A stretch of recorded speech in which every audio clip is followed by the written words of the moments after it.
I don't know what we can talk about in this nation without talking about white superiority, honestly. Who defines the meaning of God also defines the relationship between economy and God. African Americans spent $1.3 trillion last year, making us the 16th wealthiest nation in the world. Why have we not turned those riches into wealth to develop our community?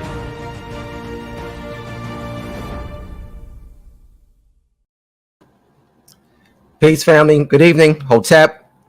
Welcome to another exciting edition of HAPI Talks. I'm your host tonight. My name is Taki Grant, and I'm glad to be with you here this evening. We'd like to first say excuse for this late start. I know it may be kind of getting close to some people's bedtime, but in order to bring this show together and to have the collection of minds we wanted to bring forth to you this evening, we had to have a late start. So before we get started and bring our guest on, as usual, we're just going to give a quick shout out to some of the people in the audience, and also give you brothers and sisters out there, or you beautiful brothers and sisters out there, an opportunity to like, comment, and share the video. We have a powerful discussion today.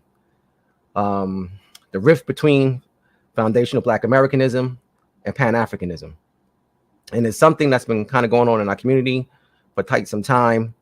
And the dialogue is kind of like heating up. So we definitely wanted to address this in the HAPI way, which is the way of healing, the way of unity. So please take this opportunity to, again, share the video. Peace, shout out to Okan Divine, Sydney Jones, Kepra Ka Haru, Jahutimes, Brian Smith, Hi Diggs, Wisdom Bars. We have a lot of people in the building.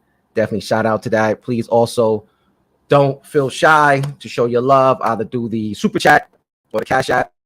Cash App is $ hapifilm, HAPIFILM. Super important to do that, so we continue to bring you top-notch quality programming such as this. Very important. Also, we cannot do it monetarily. Please share the video, comment, like, help us with the algorithms. Also, in addition to that, we are now push for 25K on YouTube. I'm happy to say, so we started this push.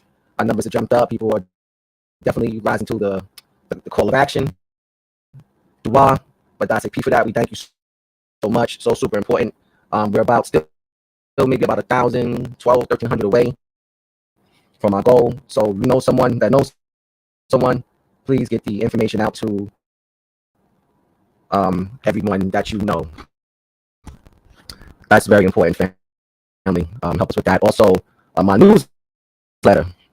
Those people who are not signed up to the newsletter, please do so now. Take this opportunity. Go to hapifilm.com. If you do it after the show, because you're not going to miss any of this, and sign up for our newsletter. HAPI Film newsletter. It's free, it's powerful, and it deals with all things Black. So with that being said, I like to first set the tone straight from the beginning. I know some of the memes we had out there spoke about Pan Africanism versus FBA. That's not what this is. It's not a Black on Black or Black concept versus discussion or debate. If you're here for that type of information, you are in the wrong place, because that's not what we do at HAPI.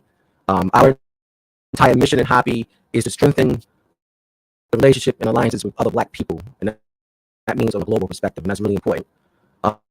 We know at the root of the word reparations is repair, and one of the important things for us to see is, we need to repair our relationships amongst each other. So in the discussion tonight, you're going to hear a lot about reparations, but I think the reparations starts at home with us. We need to really deal with some issues we have as a Black family. We know first and foremost that tribalism is what got us here in the first place.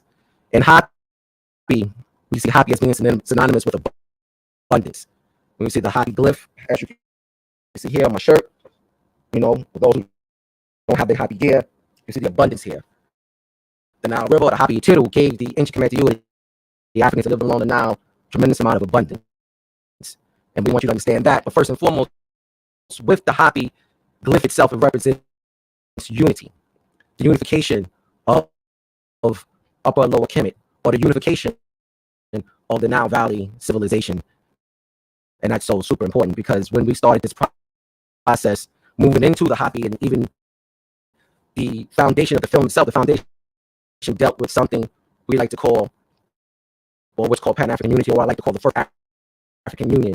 It was there in Kemet that these different groups came together to fight against the Hyksos. And that, for me, was one of the reasons why we started this process, because it was amazing to me that that's not being taught. Here is two publications from National Geographic, and this is what Egyptology looks like. You know, they have here the so-called black pharaohs of the South, Kush, Nubia, and they have here a reconstructed image of King Tutankhamun, more commonly known as King Tut. And as you can see here, the staunch difference in pigmentation between these two.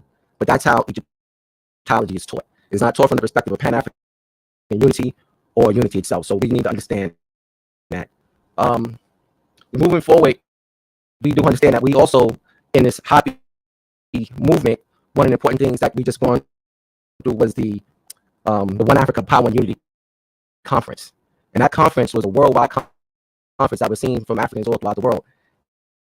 And even at the conference itself, we had presenters of all people from all around, Africans from all around the world. We had Africans from Haiti, Africans from the continent, and of course, those what some people call foundational Black Americans or African Americans. Not to mention, we had also a global African audience watching. Very powerful.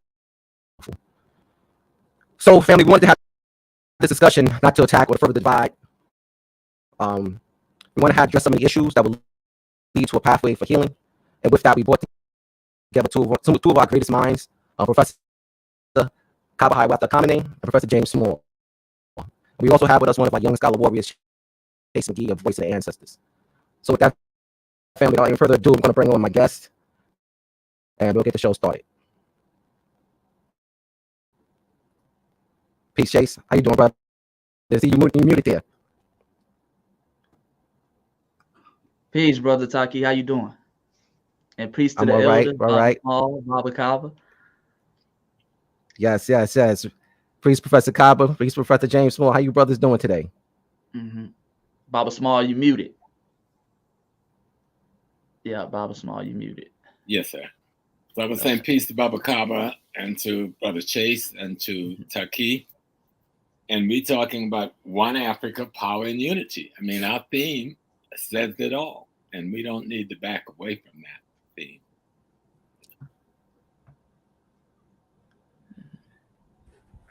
Damn, family. So I see we got a lot of comments in here saying the audio is not good. So we're gonna do some mic checks, and maybe I will kind of repeat. But you're better. We're better now. Yeah. Right. Yeah, okay. Yeah, it was going in and out before. But now you're going in and out before. Mm-hmm. Brother Right. Taki. So what we're gonna do? Say that again, Brother Kaba. No, I was saying, just as an introduction, I pay tribute to you and to Sister Felicia for having this event, and to my elder brother, Professor James Smalls. I follow and just admire your work. To my brother Chase, you are the future, brother. And with all the different programs that we've done together, brother, this is the first time I have the honor that we're all together here doing this panel discussion. And I've just been looking for it. Just like the sister said, she's been looking for this all day. I've been looking for this ever since I found out we were all going to be together. So let's absolutely. Absolutely. All right. So with that being said, we're going to jump right into this discussion. And first, we need to kind of set the record straight with some things. And please, if you're not hearing me, please let me know. First, we want to define what is a Pan-African and the origins of the movement. And we're going to start with Professor Smalls. Could you please start with that, brother, and let us know what that means? Well, sometimes we make simple things complex and then act foolish with it. The word pan, it simply means one. It means unity, to bring things that are pieces together, that are the same, bring it together. So when we talk about Pan-Africanism, we are making a reference to the fact that Africans, wherever they are on the planet Earth, and if there's a few stepping off in these spaceships going up, that we're saying to one another, we want to unite as one. That's what Pan-Africanism was about. The conferences that was held by our brothers from the Caribbean and the boys and the others at the turn of the 19th or the 20th century, they were trying to look at a situation around the African world where we were colonized and still coming out of slavery by any other name. And they were trying to pull the African world together. So Pan Africanism as a term was born, but Africans had been fighting around the question of their unity for centuries. I think you mentioned earlier, if we go back to the first invasion, when the Hyksos came in, we responded. When the Hittites came in, we responded from the south, from the west. We responded with our military, but we responded with our economics. We responded with our politics. When the Assyrians invaded us, when the Persians invaded us, when the Greeks, when the Romans, and then we got the mighty Islamic, Turkish, Arab invasion that lasted longer than any other. And we don't even talk about it as an invasion. But Africa's been trying to regroup from that, almost from the Turks, the Muslims came in the 8th century. They're still occupying significant parts of Africa ideologically, some of them militarily, certainly politically. And we're still fighting to exert ourselves as Africans under these other ethno-cultural identities and political identities that do not have our interests as a race of people at heart, economically, politically, or culturally. And so our response in the contemporary world today is that we are one African peoples, no matter where we were born, no matter when we were born there, no matter how brown our skin is. Brown ain't nothing but shades of black, And so we need to wake up, because we are the only racial and ethnic nations. See, ethnic nations make up the racial nation that ask the question of who we are. The Chinese don't ask that question. Asians don't ask that question. They know they're Asians. Why? There's some reasons, and many of it is cultural and spiritual. If you don't get your cultural and spiritual hookup, you'll be confused about identity. So I understand, given the warfare waged against us, especially in the Western Hemisphere, particularly in the United States, the kind of mind control, brainwashing, and psychological warfare, I understand the confusion. But our jobs are to tell our people, look in the mirror and really believe what you see. Start there. But deal with basic definition. Pan means to unite, means to be one. We've been talking about that since we began this HAPI concept, going back years now. I understand, I want to make it clear.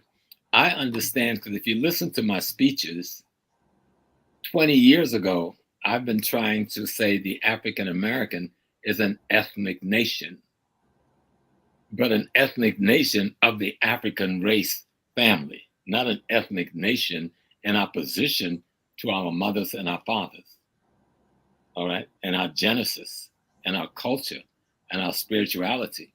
And so I understand the hurt and the pain that some people have gone through under colonialism in America and slavery in America and neocolonialism. But one of those pains that you must conquer is the one that don't allow you to see your mother and father Africa as your mother and father. They gave birth to you. That means you are they and they are you. The Yoruba's got a word for that. It's called Lukomi. It means I belong to you and you belong to me. And no matter where we are in the world, we'll recognize each other in that way. And that's what Pan Africanism is about. The Pan African movement was about wherever we are in the world as Africans, we're going to find a way to unite ourselves for the sake of making us free in those places and on the continent of Africa itself. Peace. Thank you for that, Professor Smalls. Professor Kaba, would you like to add on to that? Find the origins of Pan Africanism? Well, what our brother Professor Smalls has said, I could not say better. But there are certain concepts that I would like to complement what he's already said. And that is, as a teacher, I look at things from the many different subjects we teach in school. So when you look at it from a linguistic perspective, language arts, the word pan is described as all. And whether you have a Pan American or a Pan African, The concept of Pan-African means all Africans, period. Now, I just had a phenomenal conversation with my brother Baaba Heru, and he has introduced the concept to looking at the word Pan-African, of course, we know is coming out of the European concept of an African thought. But if we look at the word Neb or Nebu, Afrika, A-F-R-A-K-A, you can translate and transliterate it the same way. Neb or Nebu means all, but all just beyond just people. All is a cosmic reality. Af is the concept of flesh, the very flesh that binds the spirit. Ra is the light and heat energy of the sun, and Ka is the spirit. And so Neb or Nebu Afrika, the concept of the binding of the light and heat energy of the sun for all people. There is only one race on our planet, and that race was conceived, born, nurtured, sustained, educated, civilized, and technologized in Africa. And as Dr. John Henry Clarke tells us, after Africans got their show together, then they took it on the road and peopled the planet. This one people, the Twa Mbuti, Khoisan, the original African family, peopled the world over 100,000 years ago. And they brought with them a civilization, a technology. It's bound in the Asarian drama, when Asar travels around the world to bring civilization to other parts of the world. That's in our story. And out of this concept of traveling around the world, because of climatology and biology, because of either the closeness or the furtherance of our bodies away from the sun, we had to adapt to the new surroundings. And a group of us traveled beyond the 51st parallel north. And because of an ice age that came upon them that they were not expecting during the Worm glaciation, they then had to adapt to the area.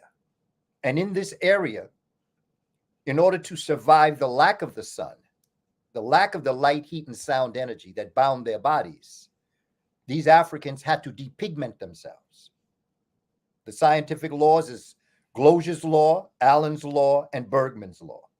One deals with your pigmentation, Glosier's law. One deals with your body structure or morphology, Allen's law, and the other deals with your limb, the way in which your limbs are structured.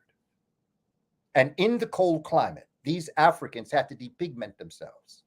And out of that concept, they became an ethnic stock. There is no white race. There is no yellow race.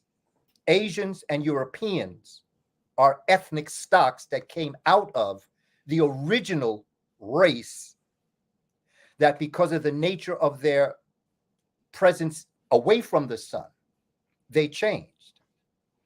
So in a sense, as Professor Smalls was saying, they throw these terms out and people begin to hold on to them and don't realize. Dr. Clarke told us, Pan-African or perish. No one African group, wherever we find ourselves, is going to get out of this alone, together. Make no mistake, I understand some of the insults and disrespect that has been put upon us as foundational Black Americans. I understand that. But to those people, I ain't talking to you. I'm talking to the many folk that I have met around my experiences, the global African community, who have embraced us, respected us, and understood the importance of the work that we're doing. And so we've got to move forward and look at this from the type of perspective that we can back up what we say and not get emotional. Science, not emotion. You're muted, brother Taki. You're muted. I mentioned a minute ago about Dr. John Henry Clarke, our great ancestor. With him in mind, can we speak to some of our early Pan-Africanists, some of the people that laid the way, some of the trailblazers in this field?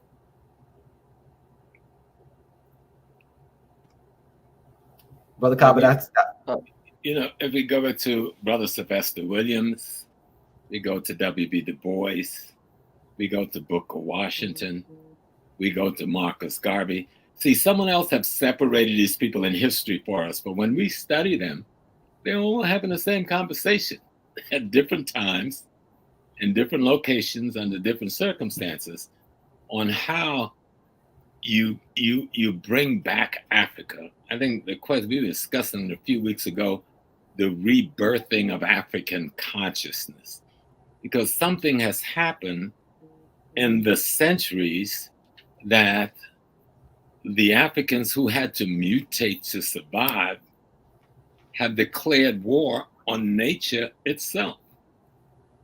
They have declared war on nature itself, on cosmology itself. We minimize it by saying, oh, they pollute the environment. No, they're at war with that very environment that is there to sustain our human beingness. And we are an element of that environment. So naturally, they have to declare war on us.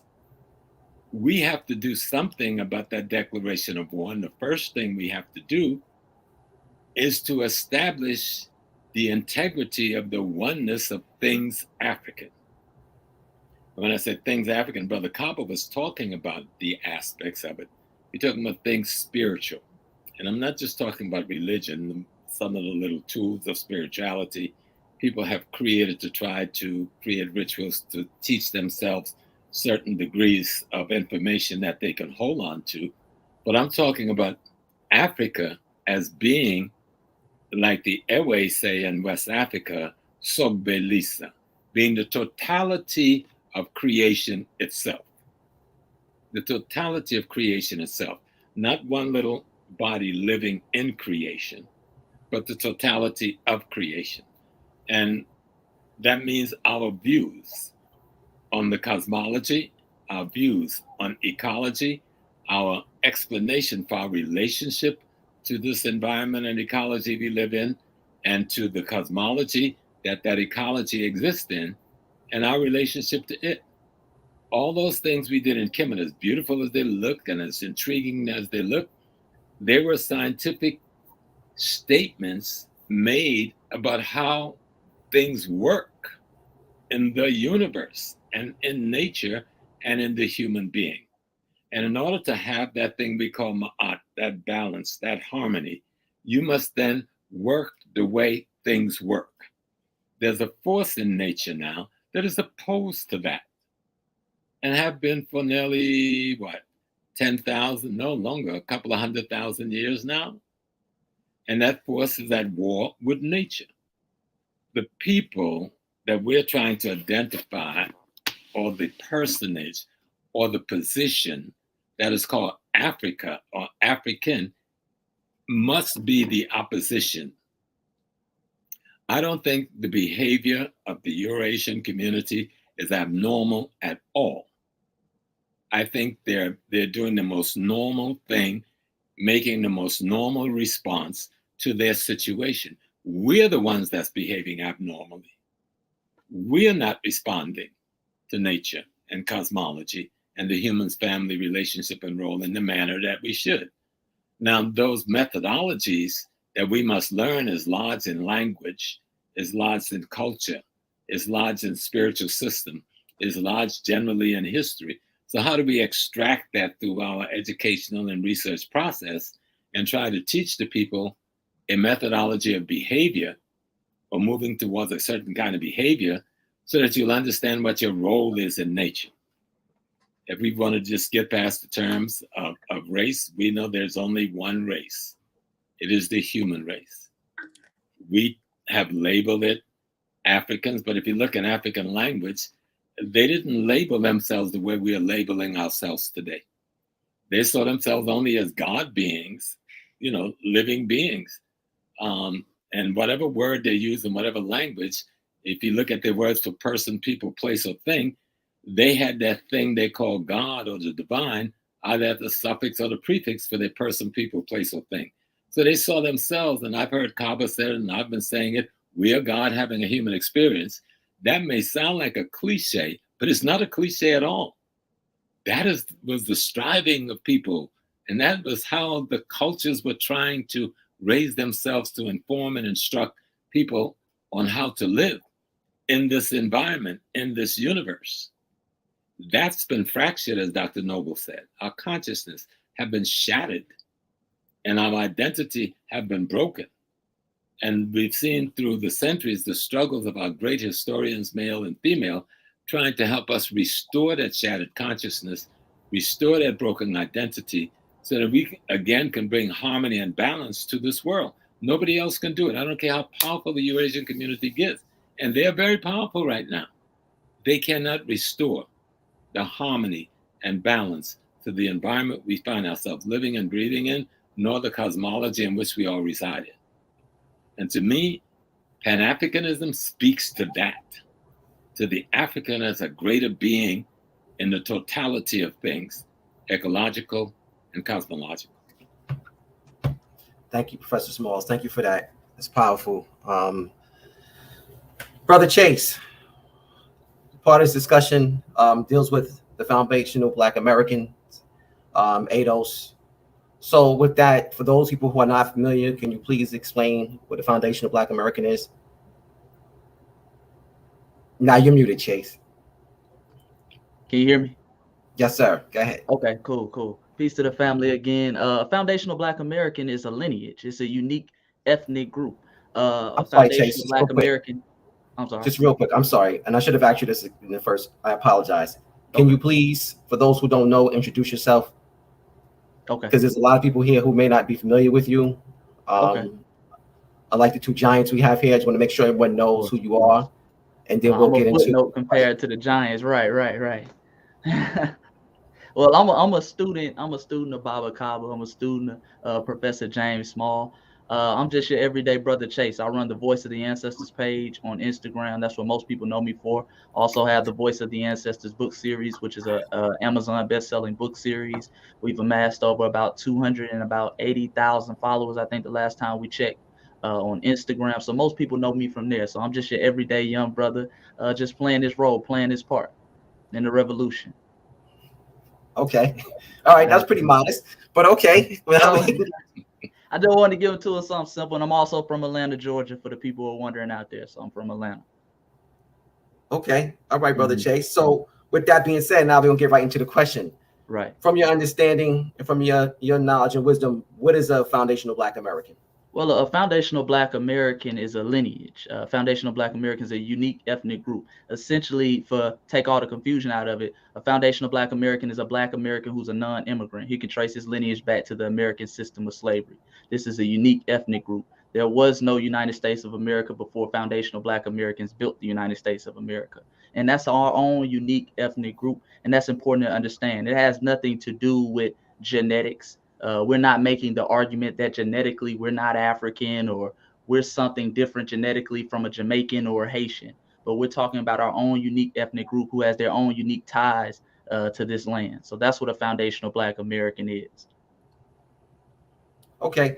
Now, with that being said, what is I want to make sure I say this right. What is ADOS, and how does those two, if they're connected, how are they connected, and what is the difference? Well, ADOS is a lineage / organization. It kind of plays on those two lines, which is the reason why a lot of people use the term foundational Black American. Because when we say foundational Black American, I'm not talking about an organization, not a political party or anything like that. I'm strictly talking about a lineage. So ADOS is a lineage / organization. They have chapters and different things around the country, but their goals are kind of similar to ours at a certain point, which is reparations for foundational Black Americans. So one of the goals. So that's essentially what ADOS is. It's more of an organization side. So you mentioned reparations a second ago. Mm-hmm. And I know some of the chatter we hear surrounding this discussion is that from a foundational Black American standpoint, the issue of reparations is a real sticky point with other groups. Could you elaborate on that a little bit, Chase? You're talking about some of the controversy behind foundational Black Americans going for reparations? Yes, yes. And some of the other groups saying maybe we don't deserve it or so forth. Like, what are your thoughts on that? Well, you know, they've always telling us what we deserve and what we don't deserve, so we don't really get bothered by that. As foundational Black Americans, we're coming for what we are owed. And that's a part of our culture. That's a part of our spirit. That's foundational Black Americans. We don't allow people to tell us what we deserve to get and what we don't deserve to get. Oftentimes, especially in the global Black community, a lot of people who are non-FBA, who are trying to get their hands in on the reparation pot from the United States of America. And we're trying to keep it very specific. That's why we came up with the term foundational Black Americans, because the moment we allow any and everybody to get their hands on it, somebody who comes from maybe an immigrant lineage, that opens up the floodgates for everybody. And understanding as a foundational Black American, we understand this government, this system of white supremacy in this country better than anybody else. They're a master at using broad and ambiguous terms. So they'll say minority. They've been calling us minority. They'll call us people of color. They'll call us the urban community. And that could be anybody. That could be white women. That could be humpbacks, midgets, anybody that we think of. So we're making sure the language is very specific. We want reparations for foundational Black Americans specifically. Our brothers and sisters in the Caribbean islands, they have something called CARICOM. They're fighting for reparations going to brothers and sisters in the Caribbean. We're not interfering with that. We're not undermining that. We respect that. And so that's where kind of some of the controversy comes in. A lot of people think it's divisive. They should get reparations too. But we're talking about reparations for a specific group, which is foundational Black Americans who can trace their lineage back to the American system of slavery. And that's where we're starting at. Right. Thank you. Professor Kaba, if you'd like to add on to that. You're on mute, Baba. I don't.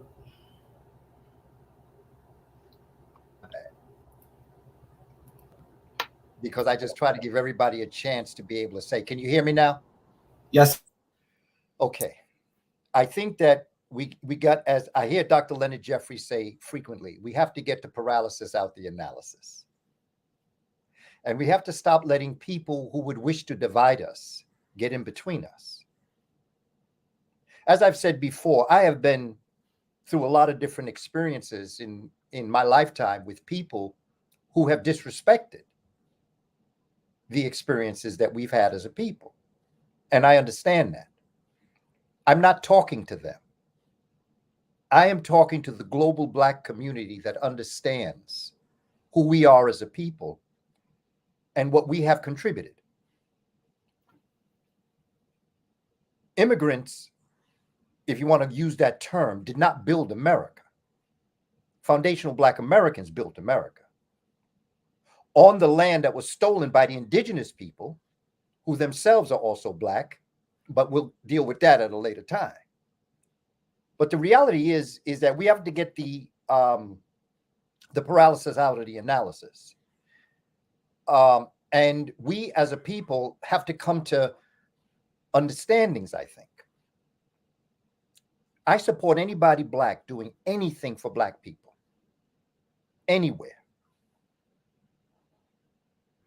For those who are looking for reparations as it relates to some type of return back, I respect. And I pray and hope that you get what you want. But I'm not about to fight other Africans over the scrap, the crumbs off the European table. I'm not going to allow myself to go head to head with other people of African descent. We deserve it. But you see, I don't want reparations. I want America. I want America. Not the scraps. I want to own the block that the bakery was on that baked the cake.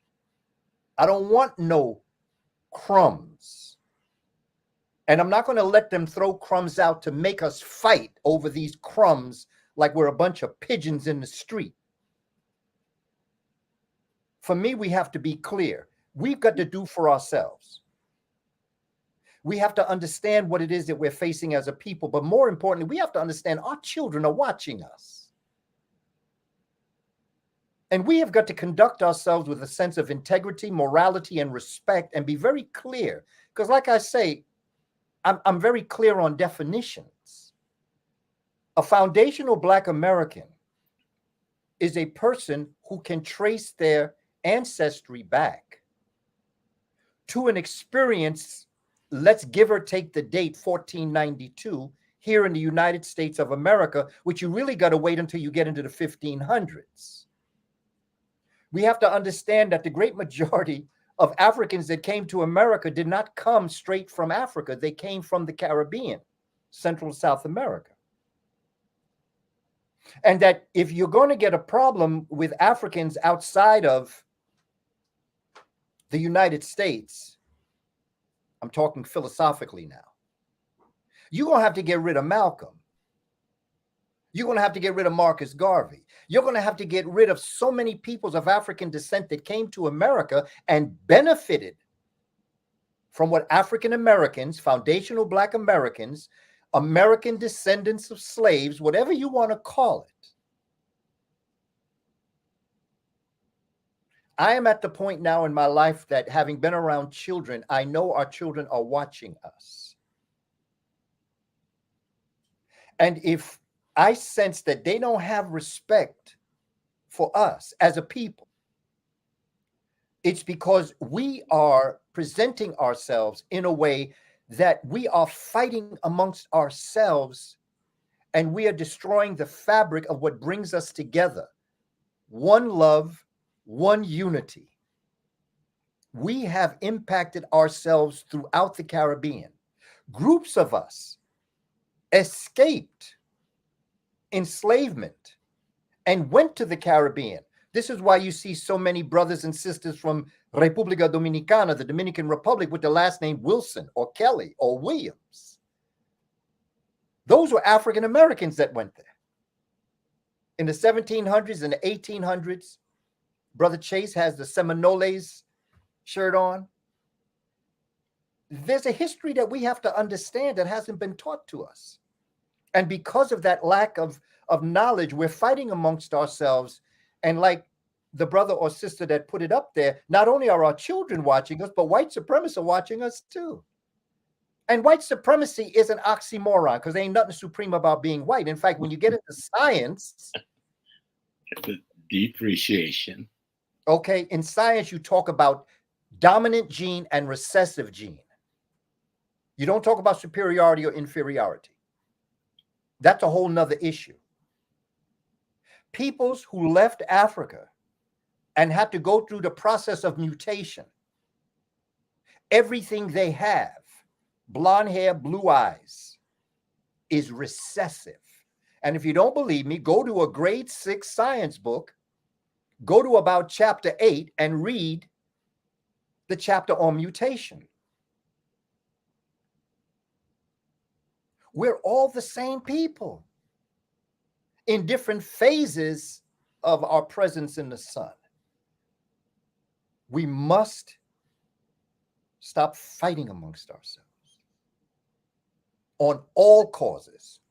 And if you have a fight, then you got to get the hell up out of here, because I don't have time to talk to you. I want to talk to the Ghanaian, to the Nigerian. I want to talk to the Puerto Rican. I want to talk to the Portuguese Brazilian who understands their African roots. I want to talk to the brothers and sisters in UK and in Germany and in Holland that recognize that there are ties that bind us together. I ain't got time for these fools out here. And I know that there are people that disrespect African Americans. We deserve everything we can get. The reason why anyone came to America was to benefit from what foundational Black Americans built in America.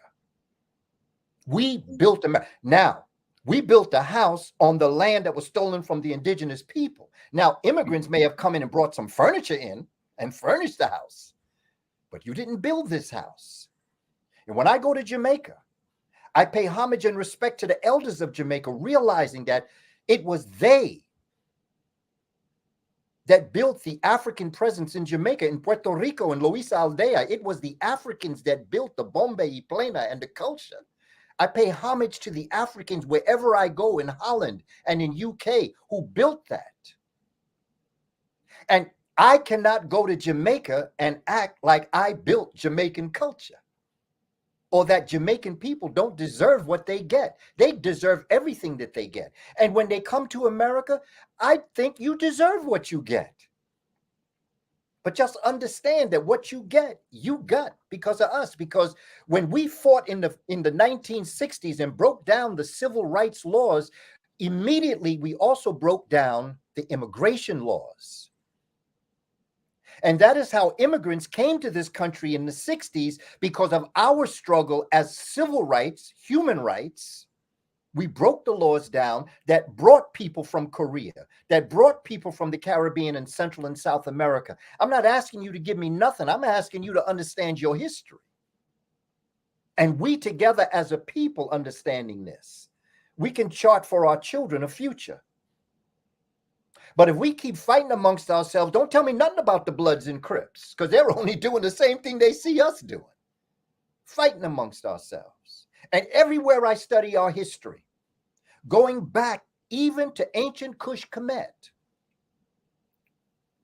even when you go to the Moors, when you go to the plantations in this American hemisphere, when you go to the civil rights movement, even when you look at sometimes the outgrowth of that continuation, which is the hip hop culture, we fighting amongst ourselves. That's why the first day of Kwanzaa is unity, because without unity, them other 6 days don't mean a thing. Because without unity, you cannot have Kujichagulia. You cannot determine for yourself if you don't have unity, because how are you going to do that when you don't know who you are? You're not going to have collective work and responsibility. How are you going to work together when you don't have unity?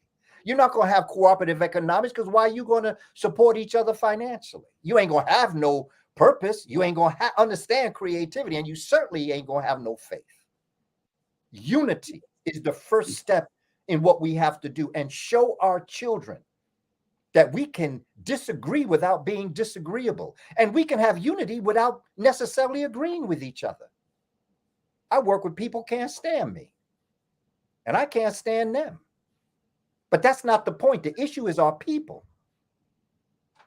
And we've worked together, and we've accomplished our goals. And I'd like to tell you that we sort of kind of looked at each other differently after we worked together. But no, they still couldn't stand me, and I didn't care for them. But the point wasn't how I felt. The point was the issue for our people, emancipation and liberation. And we got to stop fighting amongst ourselves. But we have to respect ourselves.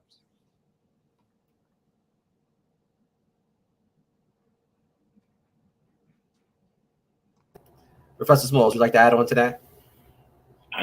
I'm here scratching my head about what I could add to that.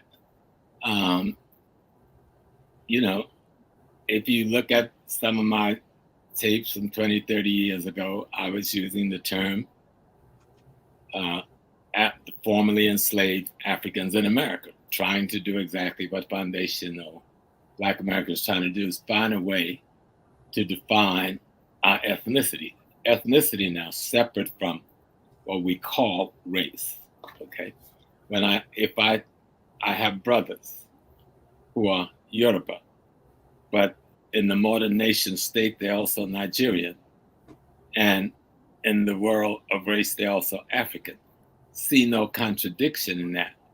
And so the Africans in the United States of America, and that's what we're talking about when we talk about Foundation African American. And me, and I think Kaba also, I have lineage before the slave ship. You know, I'm from the Chicora Nation, and they were as brown as I am today. I used to clean the mounds and the grave of my ancestors as a child. I can no longer go there now because the state have taken over our cemetery, you know? But that's cool. I never talk about my native identity because most people saw it in the early days as a denouncing of the African aspect of your identity. So I just stayed away from that. But what Baba Kaba explained in his earlier conversation, that Dr. Clark explained in a very joking, historical way, that once we got us act together, we went and peopled the whole world. And so there's no surprise that we were in North America. We were every place else in the world, including Europe, Siberia. Okay, so what is the mystery that I come from a people in South Carolina who buried themselves in mounds and not graves, and decorated with all kinds of items out of their home and their culture. And I knew that from the time I was a baby, and I cleaned those sacred places every year with my grandmother and grandfather. But I also have people like my great-grandma Hope, who came from Sierra Leone on the slave ship, and my Pat Joe, who came from Rwanda, Uganda, on a slave ship at 2 years old. I am all of those people.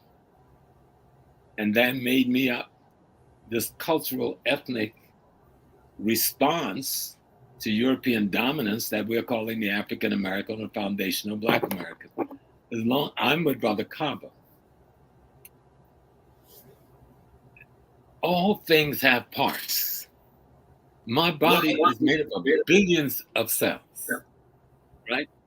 The cell in my finger do not confuse their job with the cell in my heart. Yet if you put them under a microscope, they both look the same, but they understand their role. And because they understand their role in the function, they also understand their relationship that creates a unity that makes me, the body, function. Like the universe, that's a law, the cause and effect of the universe. Those laws are constant in all that African ancestors have taught us. I think foundational Black Americans have a right to define their cultural, ethnic realities in the same way the Yoruba does and the Akan does and the Dogon does and the Zulu does and so forth. That's not a contradiction. That makes sense because you've had a set of historical experiences as a group that nobody else in the world has had. And it has produced a response to your environment that nobody else in the world can really realize in the way you can realize it. And that environment has an onus to you when it's political and economic. And that's where we come to the reparations question.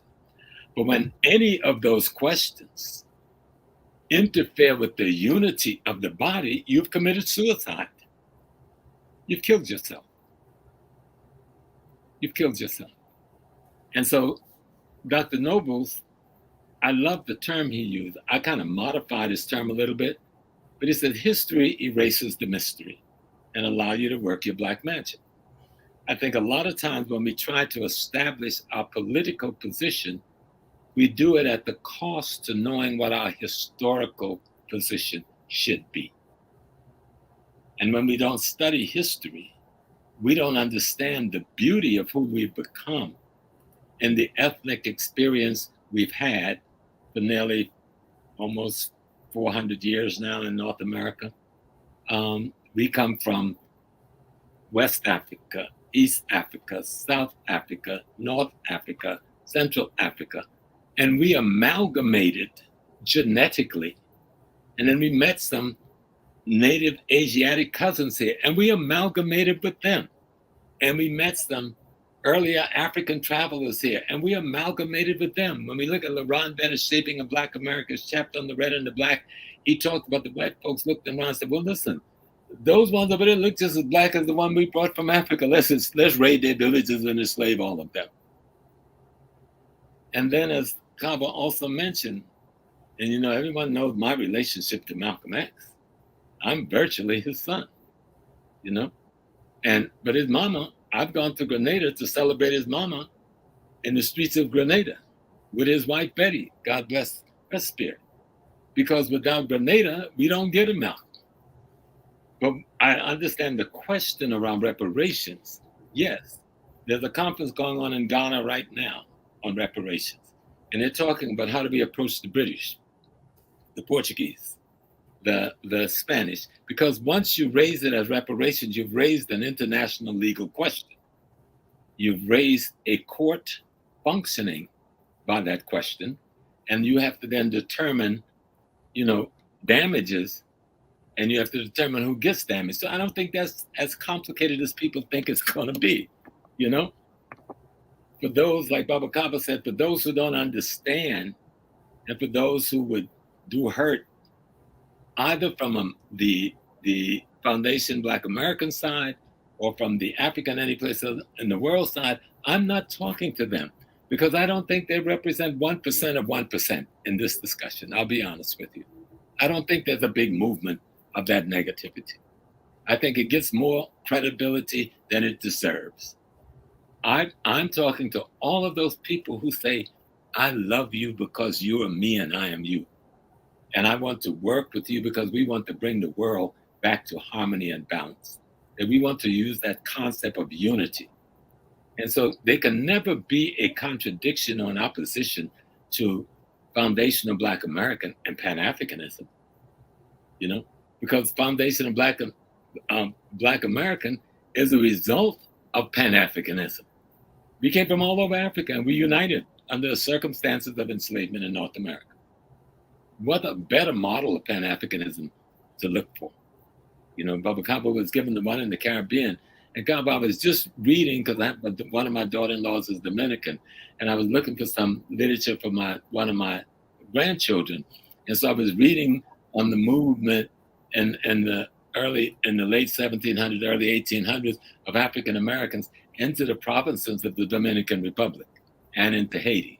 And I said, okay, I got the thing that my baby so he can find his footing in both places, you know, and understand his history as a Pan-African, you know, not just a Dominican, one African American, but as a Pan-African. Because when those people went to the Dominican Republic, they married somebody, and that person came from someplace in Africa.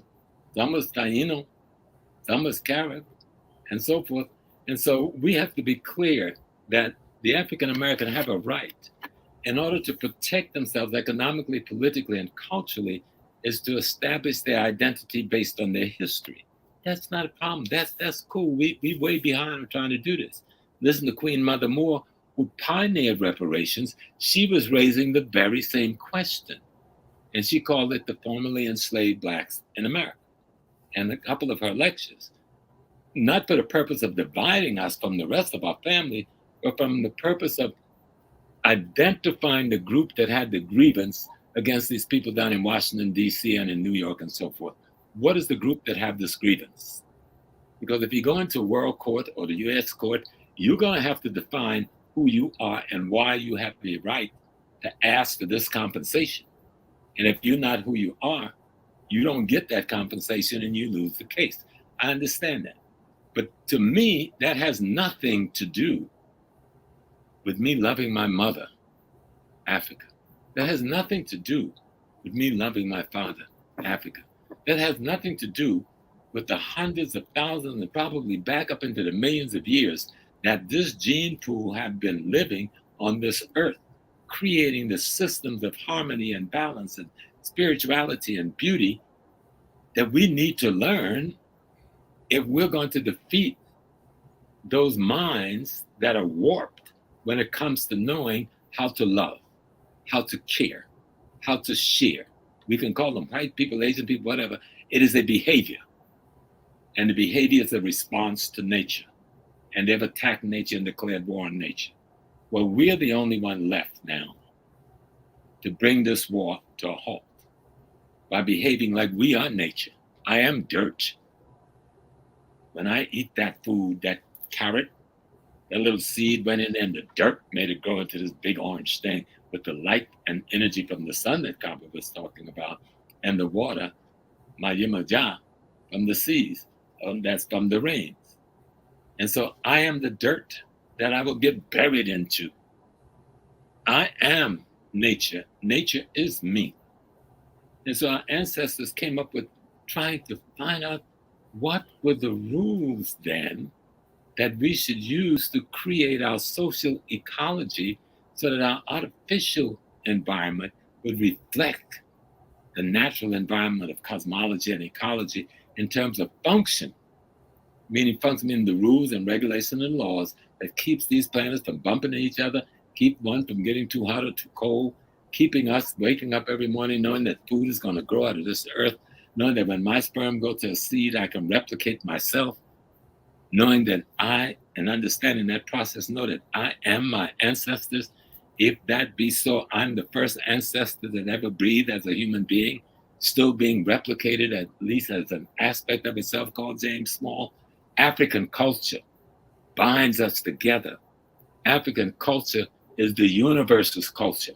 African culture is nature's culture. That's what we're fighting to restore. Foundation Black America have the same responsibility to restore that as the Yoruba does, as the Dogon does, as the Nubian does. We have that same responsibility, and yet we have to fight for a peculiar legal situation like reparations. And there's some other issues we got to fight around this genocide that we mistakenly call slavery, because slavery was not some work program that we signed up for. This was a process of genocide, and there's a price to be paid for that beyond a monetary price. There's a price to be paid for that in terms of the transformation of the whole cultural and educational conduct of the nation state itself. And so we have to get there at some point. So I don't know whether I went off the board with that, but I was trying to, when Africa isn't just a phrase, it isn't just the terminology. When we say Black, we're not talking about a color, because all of us are shades of brown. So we're talking about something ideologically, philosophically, culturally, and spiritually. What is that thing that we're talking about? And yes, in any peculiar institutions in Haiti right now, our brothers and sisters are fighting a hell of a war against the UN, that is the proxy army of Europe and America. And yet we don't even see that war or feel that war. And they don't feel that we should see or feel it that way, but they feel as family, we need to support them while they see and feel what they have to fight for on that island of Haiti. And so if we see ourselves as true Pan Africanists, only then can we say we are truly, really, truly foundational Black Americans. Because if you look at the history of foundational Black Americans, from the first day we arrived here, we were Pan Africanists in our behavior. And we still are. 99.9% of our people still are. We're discussing an issue now that less than 1% is discussing in a technological media that is now allowing us to have conversation appear bigger than they are, because the majority of the people is not engaged in the conversation. But I know that the people who are listening to us, and I'm all over the world, and wherever I go, I find nothing but love for Foundation of Black America. Nothing but love and respect. People are that we were able to be in a house that was the majority European and to hold our ground the way we have. People are at that. We're one of the few groups in the world that had to fight this system of oppression in the house of the oppressor and win major victories for the world. People respect us and love us. In our ignorance and confusion, there will be those who condemn us. There was one time I made a speech on 125th Street trying to solve a problem, not thinking I was creating a greater problem by being overly emotionally critical of brothers and sisters from the continent. And it was an hour and 45-minute speech. Somebody clipped out that little 3 minutes and sent it all over the African world as an attack on me.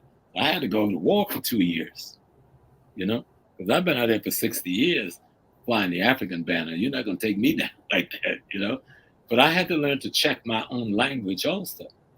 We got to be careful what we're saying. We got to be careful what people are hearing from what we're saying. And so we have to learn that the oneness, the unity that we were talking about in Detroit wasn't new. Our people have been talking about that unity, as Kaba said, going back all the way to the times the hordes came out of the Caucasus Mountains. We would not have lost Kemet if there wasn't a crisis of disunity, based on all of the things that a culture and a spiritual system would help us handle: envy, jealousy, anger, violence, hatred, that makes up the human personality, and ignorance of history being at the foundation of that. So when we talk about these kinds of discussion, you cannot leave out culture in the core of your culture, which is your spiritual system and your educational system, that should create and recreate a people so that they're greater than they were the creation before. And so when we think like that, We are Africans no matter where we are, but we have to deal with the peculiar political and economic ecology we find ourselves in. So in that context, I understand Foundation of Black America is absolutely a necessary explanation for that group of Africans. But the Africans who live in Puerto Rico don't call themselves Foundation of Black Americans, yet they're just as Black and African as we are. But they have to deal with who they are as Puerto Ricanos, and they have to deal with the different crisis, political and economic, that is facing them, and they have to solve it as people in that peculiar genetic cluster and culture cluster.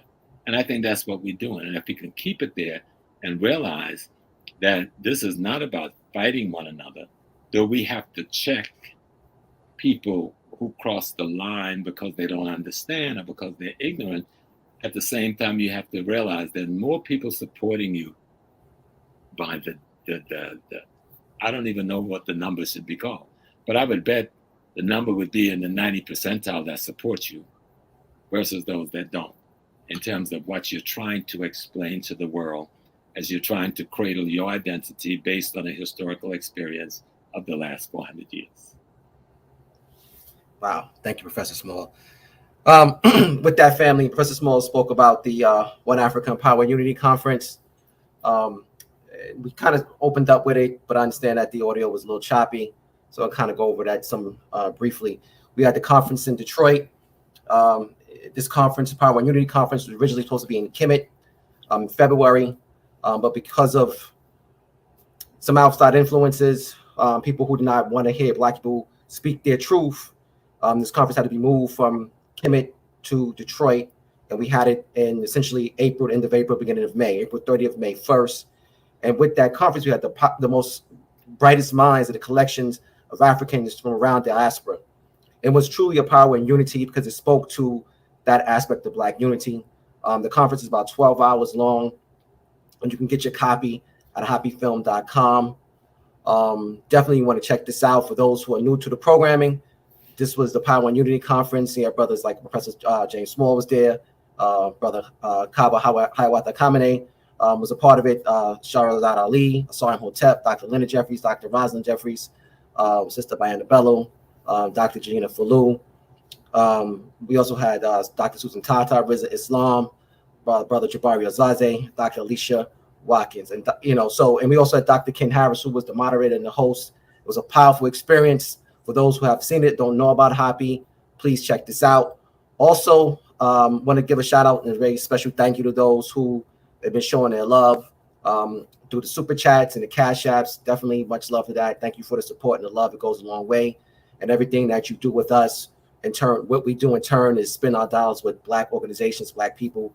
The cover design you're looking at was done by 360 Media.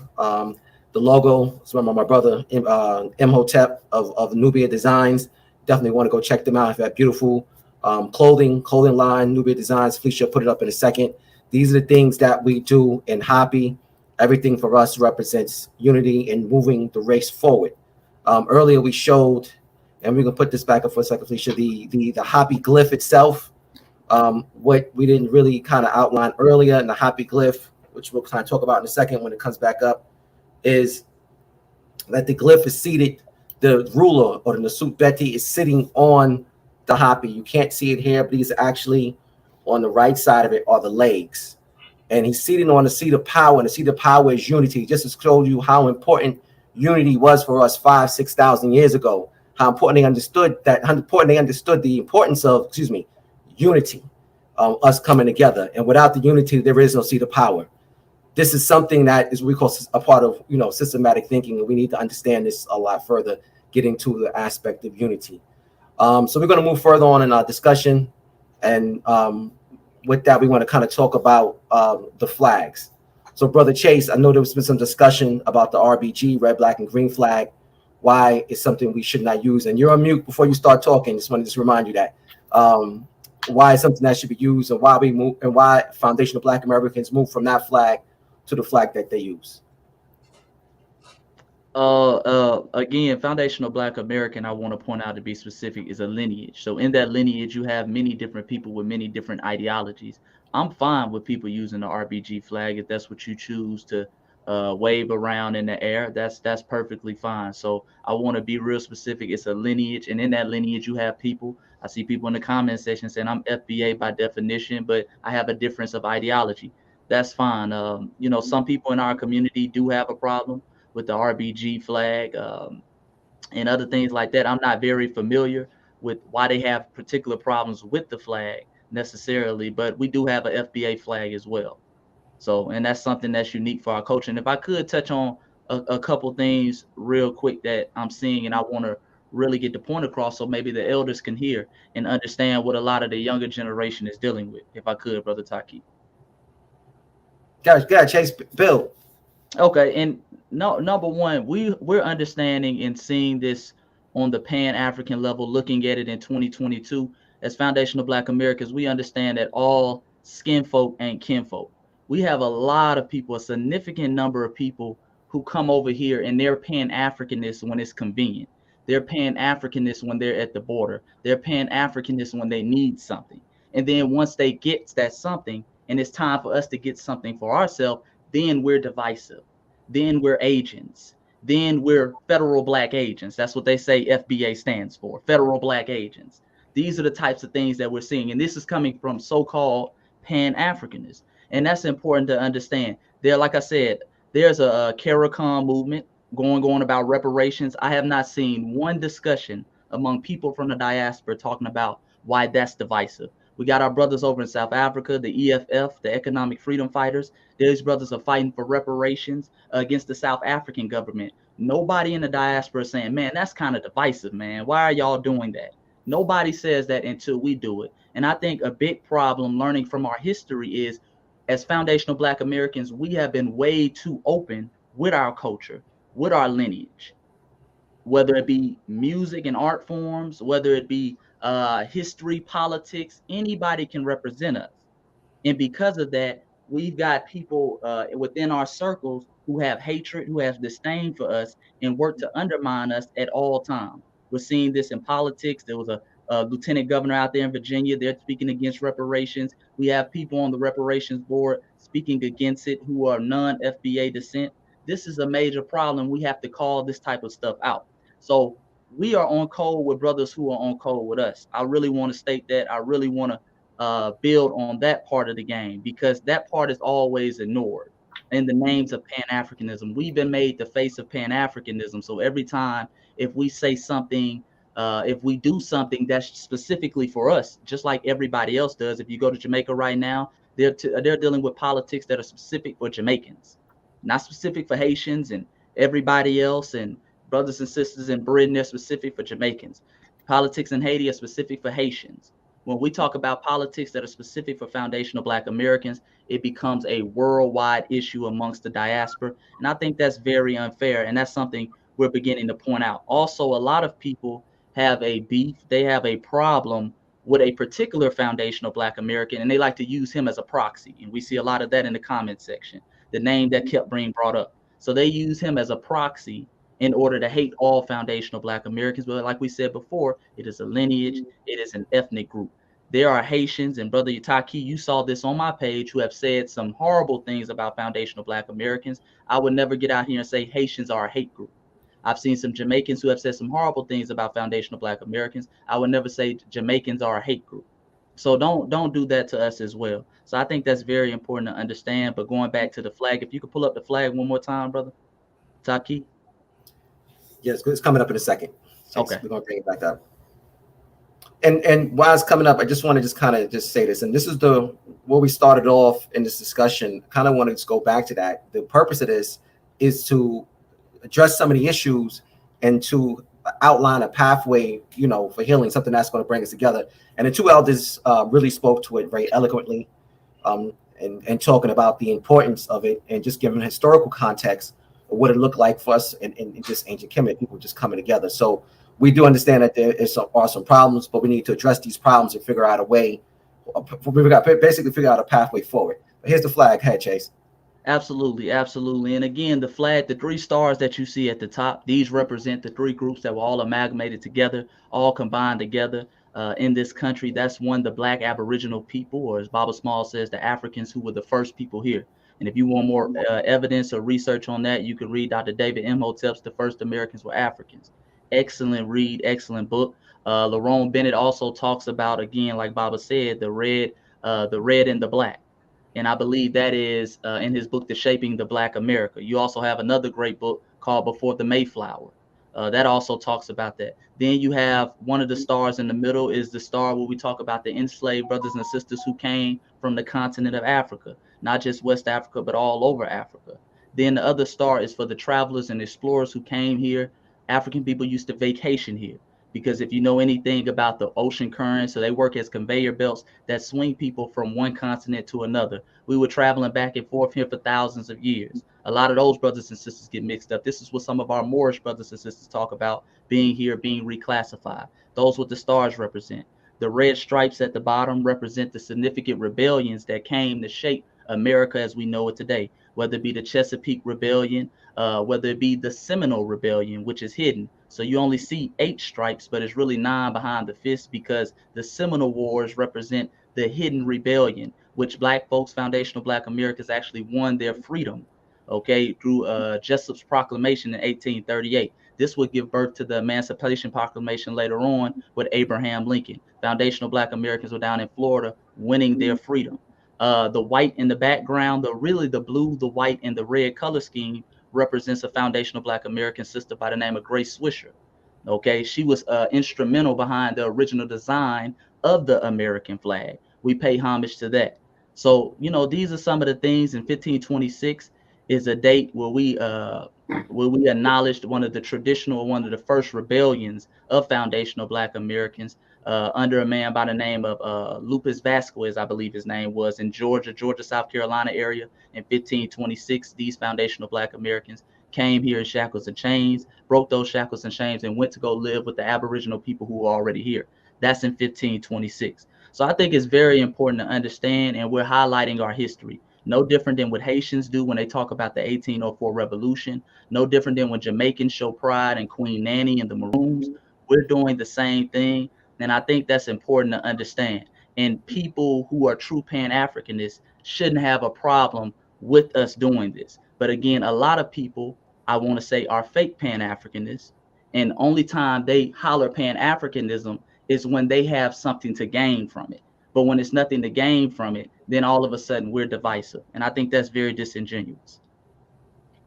Let me make some comments. No, you're going to let me comment to my young brother now. Absolutely, because if you take the wrong posture, and I want you to back up on the posture I'm feeling. Okay. If you take the wrong posture, because long before you were born, Foundation Black Americans were fighting for reparations. Absolutely. Long before you were born, Foundation Black Americans was trying to find a label to give themselves. I mentioned Queen Mother Moore as one, but it started even before Queen Mother Moore, you know, and long before you were probably just a baby when Cobra was founded, fighting for reparations and trying to get it to courts.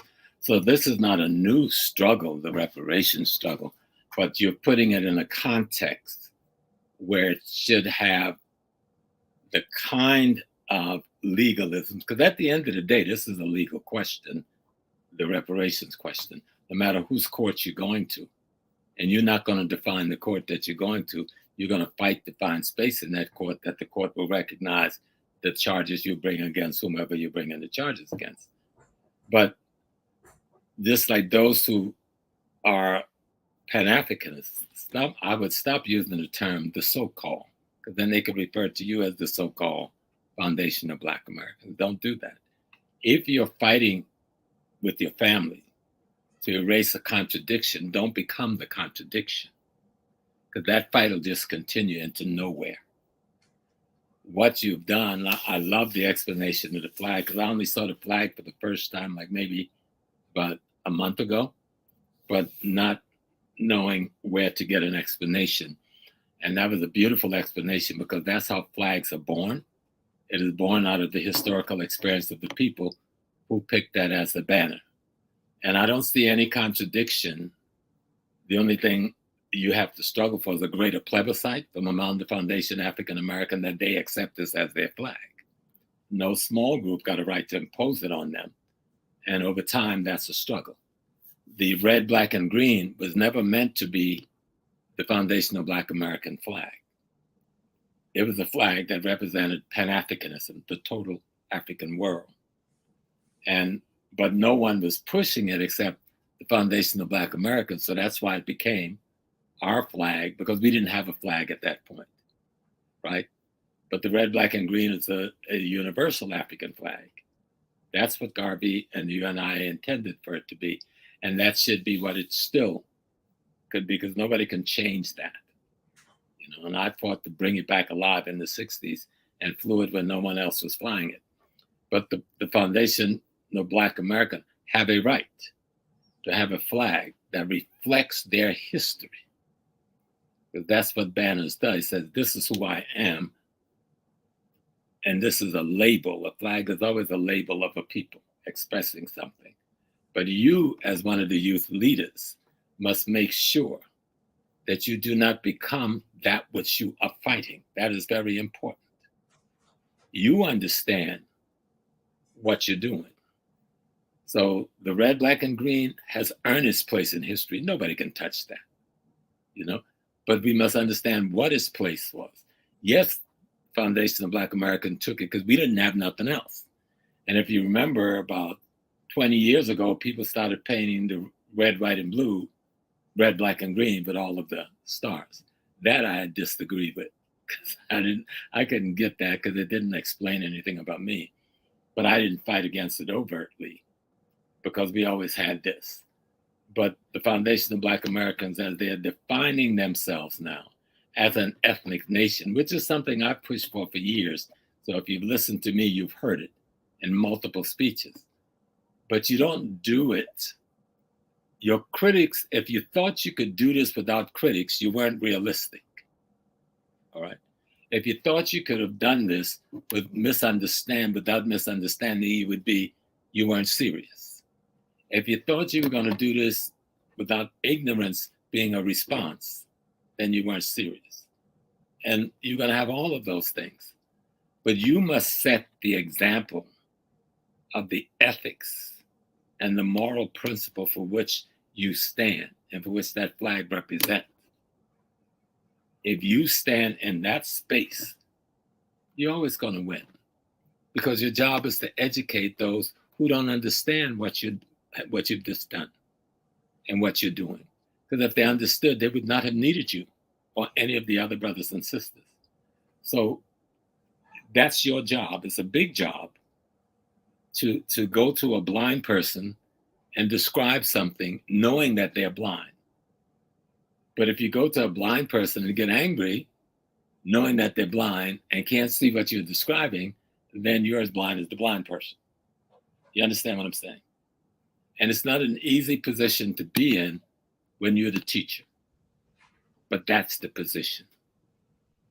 When you're the one that is making the ethical, moral statement and stance. It's hard. And I'm sure you've learned in the few years you've been out here, you've made such a big statement with your work, that to do this work is lonely as hell. Okay? It is lonely as hell. But you must stand for the very principles you are trying to articulate in your words and your behavior. When you do that, even the blind will find a way or use the tools you've given them to see what you're trying to say. Because I know what you're saying. You understand? I have this whole thing. I'm not as blind because I got some glasses on. That's helping me out, right? But you understand what I'm saying? Yes, sir. I'm speaking just to you now as a young soldier that is carrying this banner. You have to understand that you have to be the thing you're trying to tell people you are. And don't let them pull you into the muck and mire of ignorance, of backwardsness. You understand? And if you do that, you'll turn them around to an understanding that you've brought forth a body of knowledge to explain a historical experience and to deal with a contemporary situation that makes sense. But you got to stand your ground ethically, morally, and principally. And if you do that, you're going to be victorious. I got you, Thank Baba. you, Professor Absolutely. Smalls. Brother Kaba, you want to share your thoughts on this? I think one of the greatest strengths that we bring to panels like this, discussions like this, one of the things that I have found so exciting about knowledge and wisdom is simply, I tell people all the time, I don't want you to believe a word I say. The purpose of what I'm doing is to make you think. And if I can make you think, then I've succeeded in what I wanted to do. In so many ways, we all try. When I say we, I mean this not collectively, but there are those that come before us and become insulted or upset if you challenge what is said. I embrace that. This is supposed to be a growth. You know, there was a time when there was a lot of debates going on. And when I spoke, I would often say that a debate is really the search for ma'at. There are people that have their opinions and they come forward with their opinions.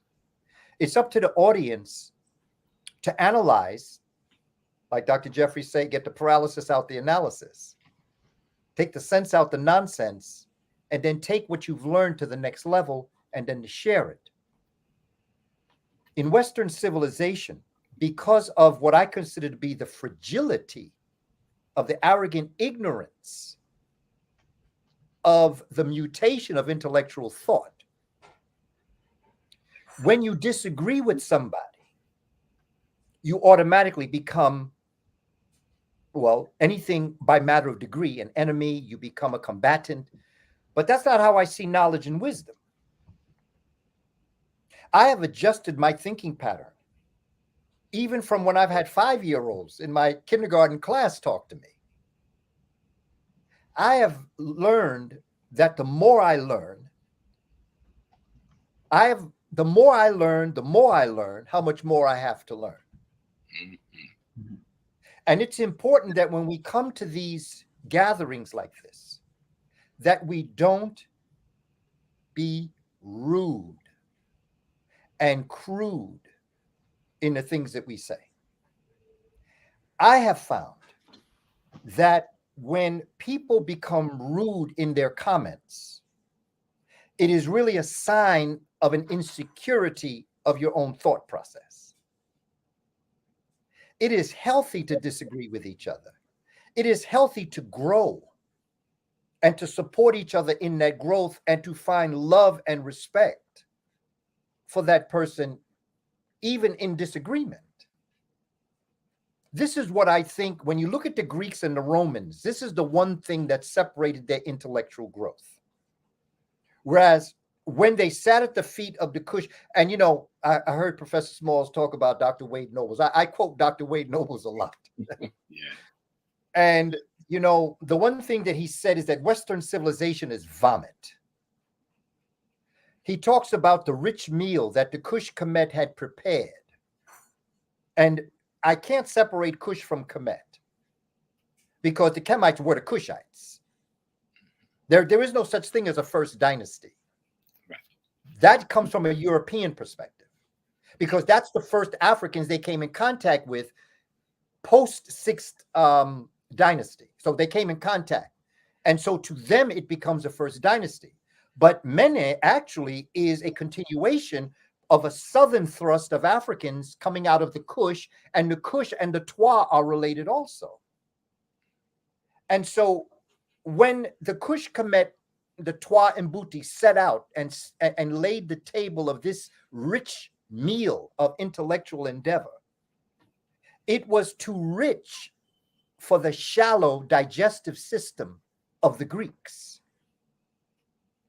And so what happens when you eat something that's very rich, that you don't have the enzymes, the spiritual enzymes or the physical enzymes to digest, you regurgitate it because your system can't take it. So you vomit it back out. And because the Greeks could not understand what this rich meal was and they regurgitated it, that is what the Romans then took and developed their civilization from, which is they ate the vomit and then threw it up. What I've encouraged our people to do, as Dr. Wade Nobles has said it, as I've analyzed his thought, is don't throw the vomit away. Examine it. Because in that vomit was that rich meal that our ancestors prepared. This is the purpose behind my book, Spirituality Before Religions, and Shabaka Stone, was to examine Western vomit in science and to be able to prepare the meal for our people, for them to be able, because brothers and sisters have the enzymes in their DNA, intellectually and spiritually, and intellectually, to be able to digest that original meal that the Greeks vomited and that the Romans re-vomited. And when you look at this civilization over the past 5 years, Western civilization has violated every group, even to the point where they are denying global warming. We as an African people have been around long enough to have gone through the cycles of warming trends and cooling trends on the earth. We've been around long enough to understand those trends. These folk are so arrogantly ignorant, they're taking the blame for starting a warming trend that started thousands of years ago. Now, where this civilization went wrong is they polluted the land, the water, and the air. That's their problem. That's what they did. But this warming trend has been coming along all the while, just like there'll be another cooling trend in a couple of thousand years. And then there'll be an interstadial, that's another warming trend. And so the point I'm trying to make more than anything else, family, is that as African peoples, original peoples thinking, we must stop fighting amongst ourselves. And if I have a problem with a brother or sister, I will call them up personally to talk to them. And if I don't call you up to talk, which I have done in the past, to have a conversation, it becomes important in our conversation that we understand that when the greatest threat on the planet today to white fragility, I tend to want to deal with white fragility as opposed to white supremacy. The greatest threat to their fragile nature is for us to come together. And for us as a people to understand, like the atom is the core to a molecule, the family is the core to our moving forward. People build nations. Families build dynasties. Nations rise and fall, but dynasties last forever. Dynasties ain't built on baby daddies. And I don't know what we did before this thing called marriage occurred. But the one thing that we did have towards each other as brothers and sisters was commitment to each other. Respect for each other. You know, my brother Mfudishi introduced me to a term that we called our women. And the way he defined it, he said it was Hemet Neset Waret. This is how we refer to our women. Hemet Neset Waret. It was a metaphor. Hemet Neset Waret. In the metaphor, as my brother described it, was the deep well of water we return to when we have been parched by the desert. Now, for those of you who have been to Kemet or into a desert, you know what parched is. Okay, it's not thirsty. Parched is when you be kicking out dust out your mouth because you're so in need of water. And to think that the metaphor that we would see our women would be as a man when we had something that we had to solve in whatever level it was, that she was not just water. Our sisters were not just a well of water. Our sisters were a deep well of water. which tells you something about how we viewed our sisters long before they were bitches and hoes. They were a deep well of water that we return to when we are parched by the desert. And that you commit yourself to, and you build your families around that. Unity. First, we got to unify with ourselves. And now I go back to what my brother, Professor Small, said. I love you because you are me and I am you. It's very simple, you know. It's complex, but it's very simple. The two cosmic commandments. Number one, Brother James said earlier, realize that each and every one of us is the creator having a human experience. And the second commandment is to treat the creator's creations, which is not just human beings, it's nature, to treat the creator's creations as we would treat ourselves. And if we view ourselves as the creator, as a God, then we would look at nature as a God, and we would do nothing to nature that we would not want done to us. And one of the most favorite characteristics of Ma'at to me, okay, order, balance, harmony, justice. Okay, I understand all that.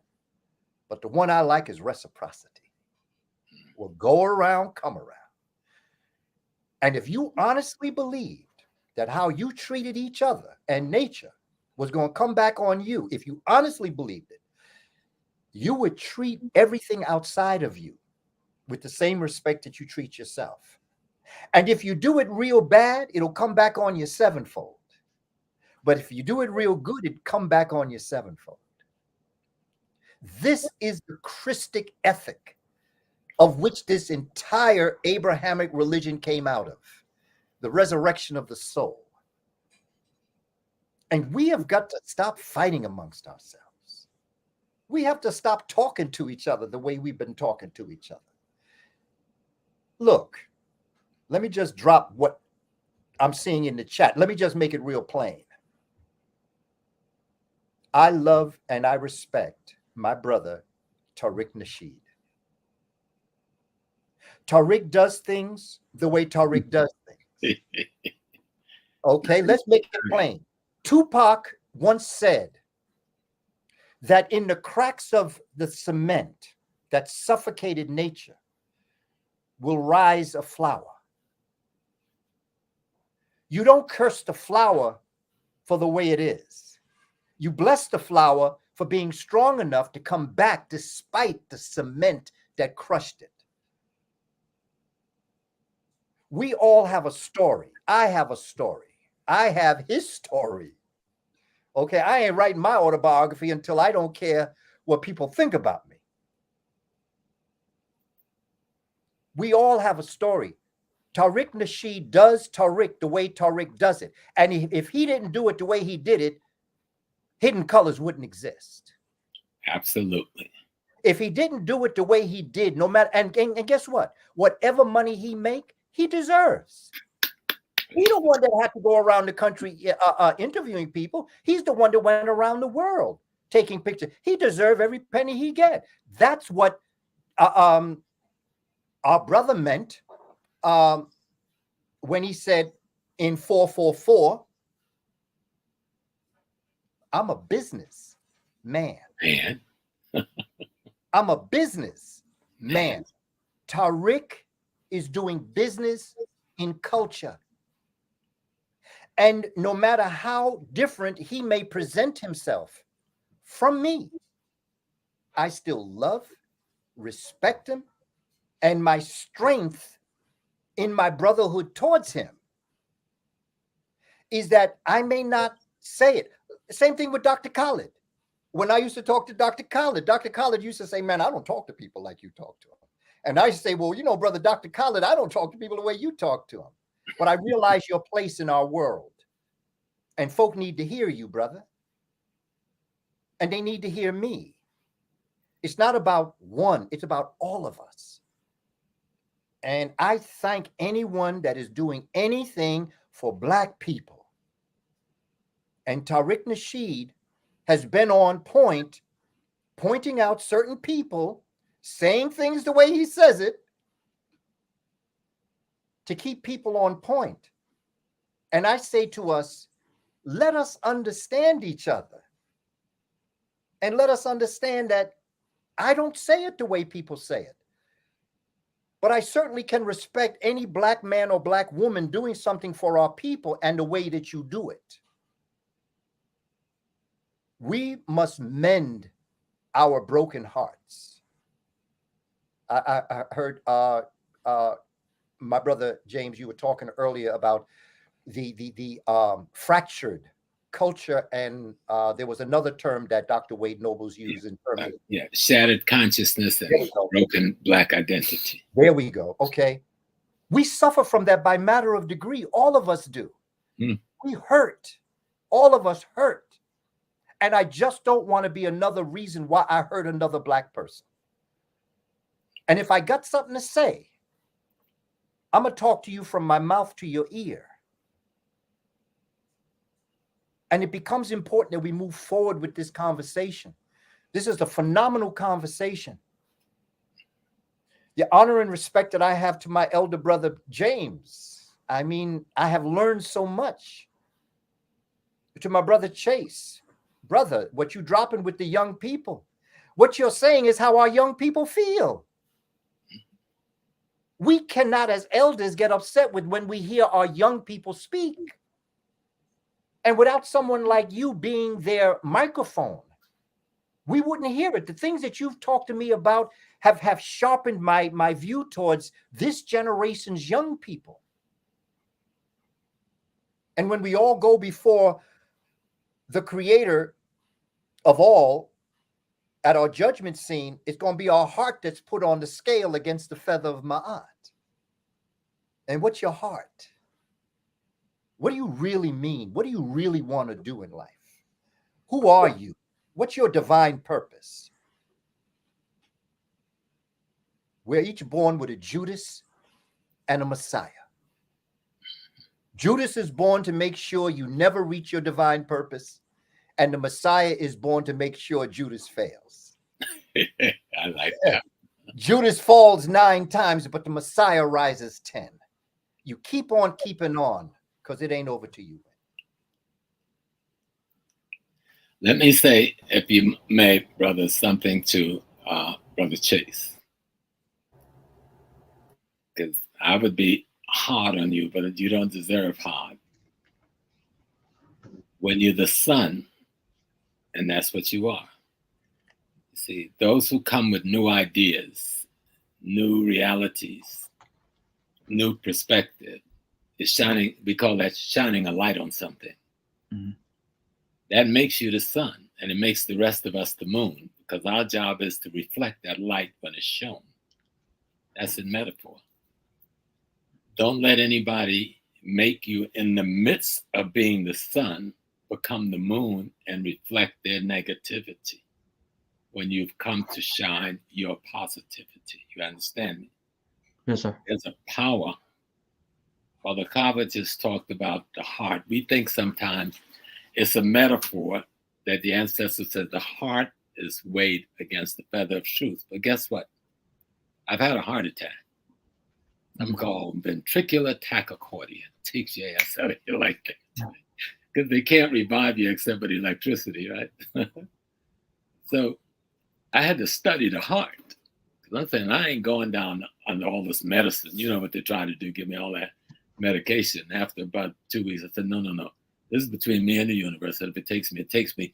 I'm going to learn to work with my heart. And then in all of the studies, you know what I learned? The one organ in the human body that records every experience from the minutest thought to the most catastrophic thing is the human heart. It has the total memory of you as a being. So the ancestors knew exactly what they were talking about. You understand me? Mm-hmm.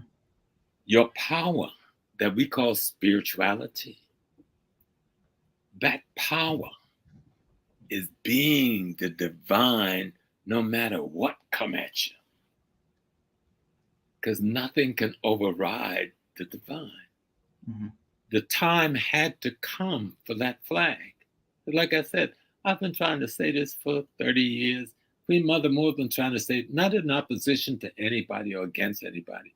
We were trying to explain how do we do something to help this group be somebody, because one of the weak links in the Pan African chain is the lack of consciousness as regards identity in the foundational Black American community.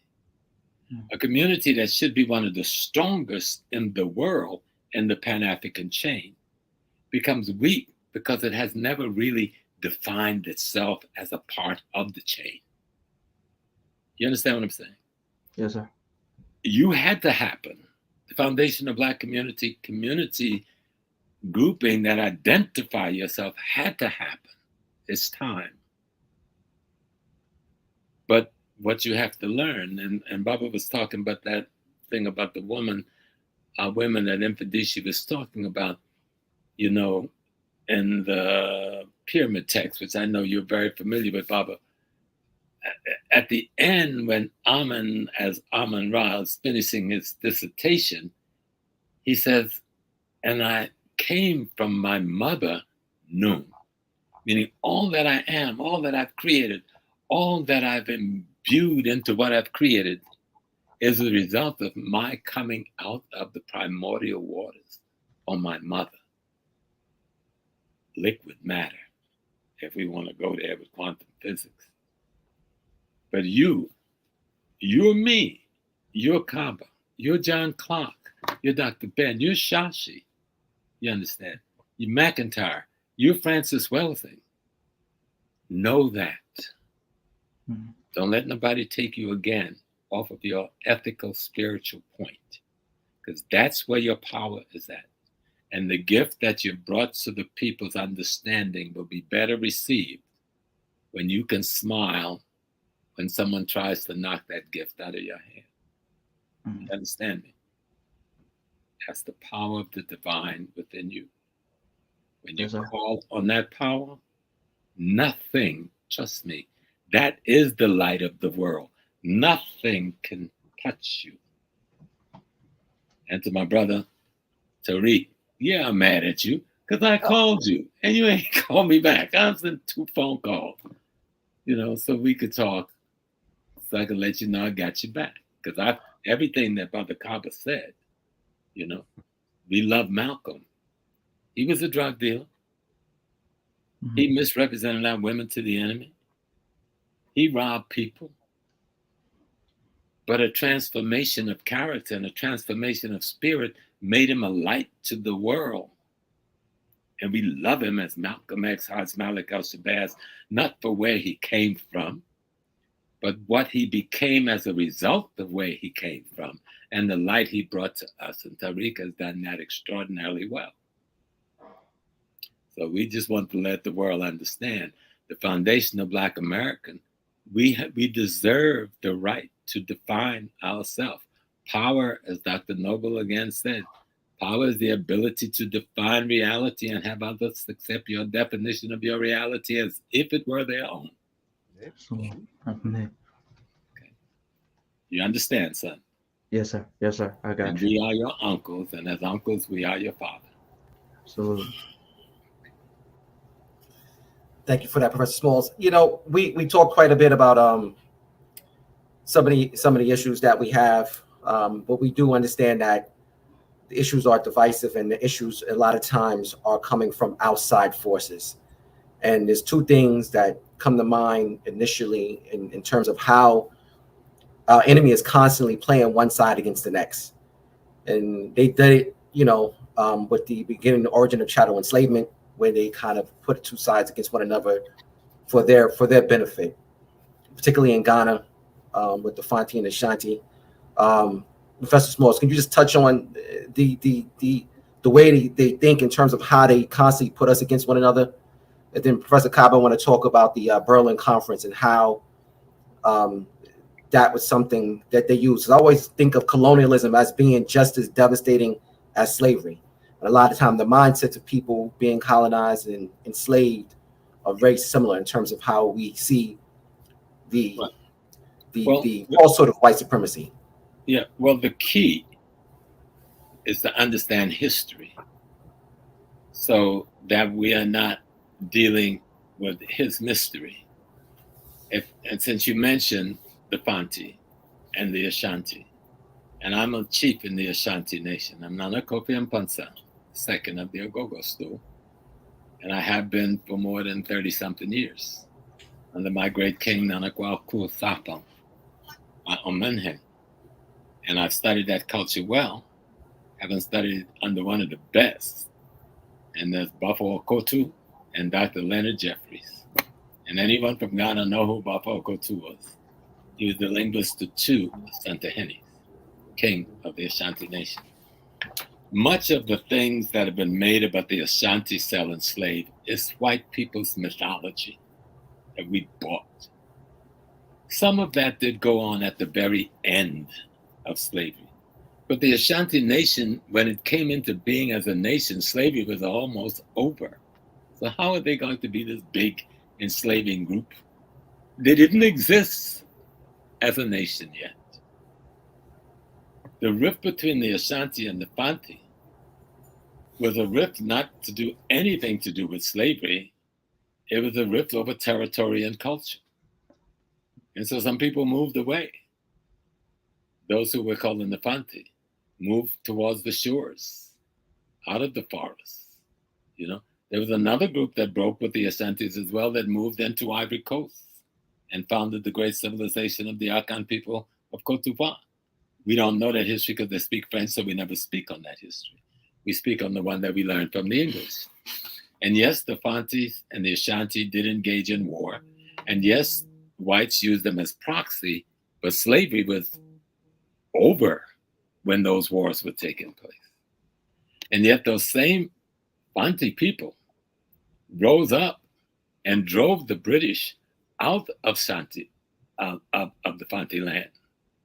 They became one of the first revolutionary cadres against white dominance in what was the Gold Coast and drove them up to where they settled again in Accra among the Ga. But it wasn't because they conquered the Ga. The Ga made a business arrangement with them around trade, but let them know you're not going to bring your culture stuff on Gadangbe Kipi. So when we study history, we'll learn that he's told us a big lie about our own relationships. You see? And that's why history is so important. So we can learn what the lie is. The reason they had to have a Berlin conference, which my younger brother is going to take on, and you are my younger brother, Brother Kappa, I think. I'll be 77 in 2 months. So, and the reason they had to go there because we had fought all through the Americas and forced them to bring slavery to an end, and the economic system was about to collapse. The wealth they made out of slavery allowed what they call the Industrial Revolution to occur, and a new order of finance, which became multinational capitalists today, to come into being. And now they had to figure out how to hold on to this thing, and they realized we've got to go where the wealth is to run an industrial development. So now every army in Europe, look at them, they're all in military uniforms. That wasn't a conference. That was a military collaboration about the largest invasion in the history of the world, which should have been called the First World War. Every army in Europe financed by America. Yes, financed by America, and they had their man sitting at the table, their bankers and investors. And every army in Europe attacked Africa from the north, east, south, and west with their new gun technology that we couldn't compete against. And if we want to really discuss slavery, but this is not the time for it, in Africa, on the continent of Africa, we've got to discuss the 1,500 years of Arab Islamic slavery and dominance that was a part of setting up the system of slavery that the Western European was able to tap into. We didn't have any system of slavery. The Turks and the Kurds who took over the Islamic system as early as the 800s and was in total dominance of it by the 10th century, didn't give a damn about us whether we were Muslim or not. That's why nearly 1/4 of those of us who were sold into this hemisphere were Muslim. Black Muslims sold by white Muslims to white Christians. And from the first rebellion to be in this hemisphere was in what is now Dominican Republic, and it was by a brother who was a Muslim out of what we would now call, it wasn't Senegal. What was it? Senegal or Sierra Leone? I forgot his name. Combo may know his name. The first rebellion in San Domingo. But the point I'm making, history will let us discuss all of this stuff differently. And there's enough research that have been done now and enough writing that have been done by our own scholarship that we can get a real handle on history, you know? So we can take a look at Muhammad Ahmed in the Sudan and not just see him from an Islamic perspective that he was the Mahdi. And so, yeah, that's cool. You know, I was a Muslim imam. I'm one boy, and I went to Mecca. And I was kind of in that too. And then I realized, no, there's something else I am. I am the African. I am the foundation of the human beingness, period. And so when I look at Muhammad Ahmed now historically, and I watch the Turks, who we were calling, they're calling Egyptian in history. Wasn't no Egyptian, was no Nubian that invaded Sudan. The Sudanese was the Nubian, okay? It was the Turks who was occupying Egypt, working along with the British, that came down with 33,000 men under General Gordon to destroy the Muslim leader, Muhammad Ahmed, who was now the leader of ancient Kush, the Sudan, right? And we don't tell our children how Ahmed's army, with no guns, going up against their weapon, send them back with 3,000 men out of their 30,000 or 25,000, whatever they brought down there. So they had to go to China and get Kitchener, the killer general, and bring him, and still they couldn't defeat them in the Sudan. They had to get a collaborator to poison him. So we must learn history. And when Abdullah took over after him, because of a miscalculation of a deal that the Ethiopian Empire made with the British to get guns to fight the Italians, they didn't flank on the East Coast of Abdullah's army, who could have crushed Kitchener and caused us to lose Sudan at Fashada. But this learning our history is going to change the white man's mystery on how we look and discuss what occurred in Africa on that continent, post-transatlantic slave trade, abolition. And it will also explain to us greatly how the transatlantic slave trade was able to happen the way it happened. We had an enemy at the back door that had been enslaving us for 1,500 years, prior to the enemy that came from Western Europe at the front door. We had to make some decisions on survival, and some of it was bad decisions and wrong decisions, but they may have been the only decisions historically that we could have made. I hope that made sense. Yes, sir. Yes, sir, Professor Smalls. Thank you for that. Brother Kaba, we got onto this a second ago, talking about the Berlin Conference of 1884. But how was a conference like that, or Professor Smalls put a military meeting used to further divide us, particularly African Americans and Africans in diaspora? It could seem like them chopping up Africa played a big role on this.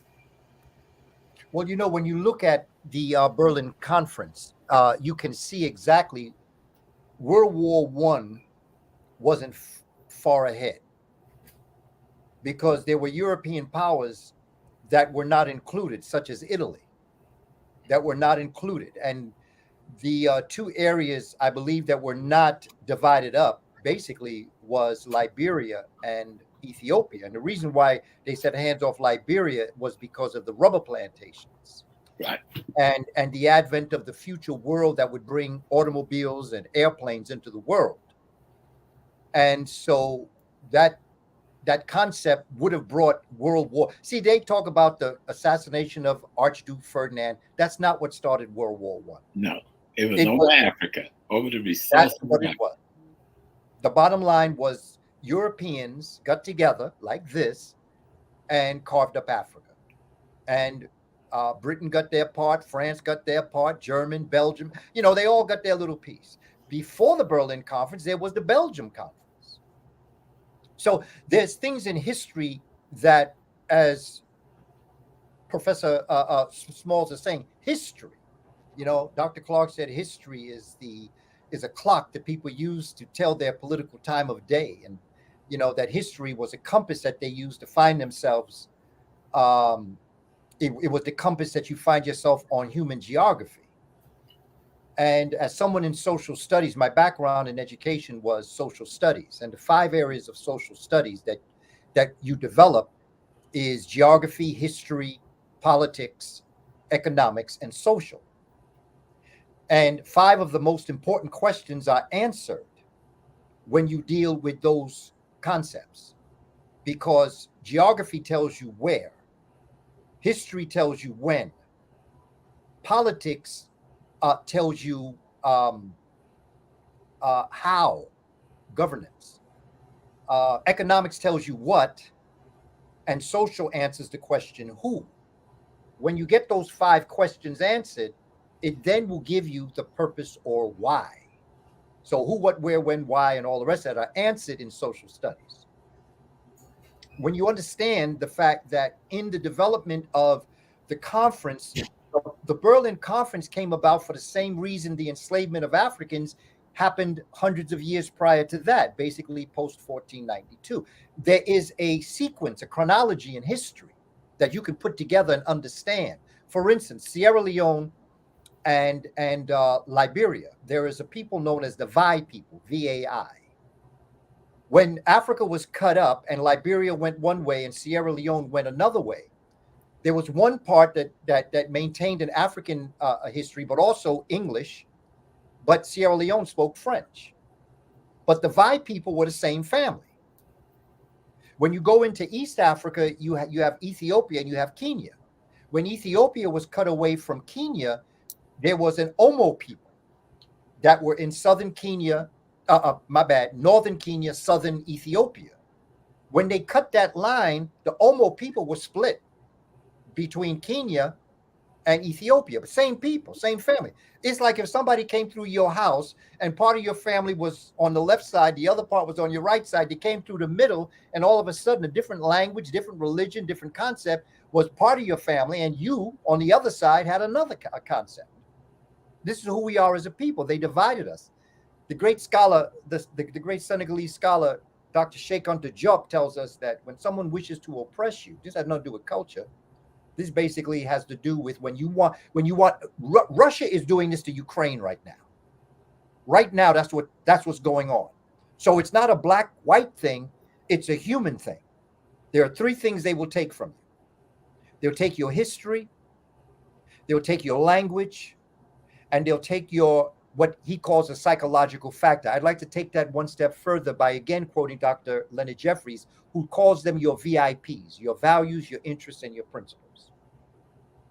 When somebody takes your history, your language, your values, interests, and principles, they then superimpose their history, their language, their values, their interests, and principles on you. So that no matter what decision you make in your life, it's never in your interest, because you're always looking at the world through someone else's eyes. Dr. Joy DeGree, who has come to us with the concept of the concept of the post-traumatic stress. Exactly. Wait. Post-traumatic slave syndrome or distress, PTSS. The other thing that we suffer from is post-traumatic colonial stress. so that the experience that our brothers and sisters in Africa had was a colonial stress. When you remain on your own land, but they superimpose their history, language, and values, interests, and principles on you. The enslavement process, when they came into the diaspora, the American diaspora in particular, that was the enslaved. I tend to like the word enslaved as opposed to slave. Slave is a noun. Enslaved is a process of becoming. Human beings were brought here and enslaved. Slaves were not brought from Africa. Slaves is a psychological thing. But the breaking up of Africa that brought forward World War I also had a side effect that brought forward the problem with oil. Because just like the rubber dealt with certain things, oil of what they call misnomer, the Middle East, also came into play. And that's when you had the Indo-European Muslims that came into play in World War I. When that happened, if you want to blame anybody for the world wars, you can look at how it was developed from that point on, because it wasn't long before World War II would come in. And then from World War II, you're going to have the Korean conflict. The Korean conflict is going to lead to the Vietnam conflict. The Vietnam conflict now is going to lead to all the other things that we have been experiencing right up until this day. So that's why they got military outfits on, because that's all they've ever been. From the earliest days of them coming out of the ice, they've been brutal warriors. Now, just a word on the word America. The man that they claim is named, why America is named after, is a man, a Portuguese dilettante, very good friend of Cristobal Colon, or Christopher Columbus, known as, they call him Amerigo Vespucci. The only evidence we have that his name was Amerigo started in 1505 in a letter. Prior to that, his name was Alberigo Vespucci. Say it again. Say again? Say his name again. Alberigo Vespucci. That was his born name from Portugal. When he came to this part of the world, particularly around, and it's not the Mosquito Coast. We get the concept of mosquito as it relates to the mosquito. It's not the Mosquito Coast. It's Mesquitu. Mesquitu were a group of African people related to the Caribs, Mesquitu, that lived along the Nicaraguan coastline. And that's why they called it the Mosquito Coast. But it's really Mesquitu. There's a mountain range known as Los Amerisques that was sacred to the Mayan people of the area. And so it gives the sense of gold or the breath of the creator. That's what the metaphor for Amerisques means. Now, for evidence of this, if you want to do research, go to a book, Fulcrums of Change, written by Jan Carew, between page 109 and 122. So don't believe a word I'm saying. Study this. Van Sertima's friend and partner. Exactly. Both brothers from Guyana, brilliant scholars. And he breaks it in Fulcrums of Change, the entire concept down, as to how Alberigo changed his name to Amerigo, and then Europe names this part of the world America because of him, when underneath him is the truth, which is an African group of people known as the Mesquitu. And there was a sister that contacted me and told me she had not heard too many, she had not been exposed to Jan Carew's work. I sent her some information, but she was not exposed to it. She was part and is part of the Mesquitu Nation. And she sent me a book that she wrote about the origins of her people and their place in Central America.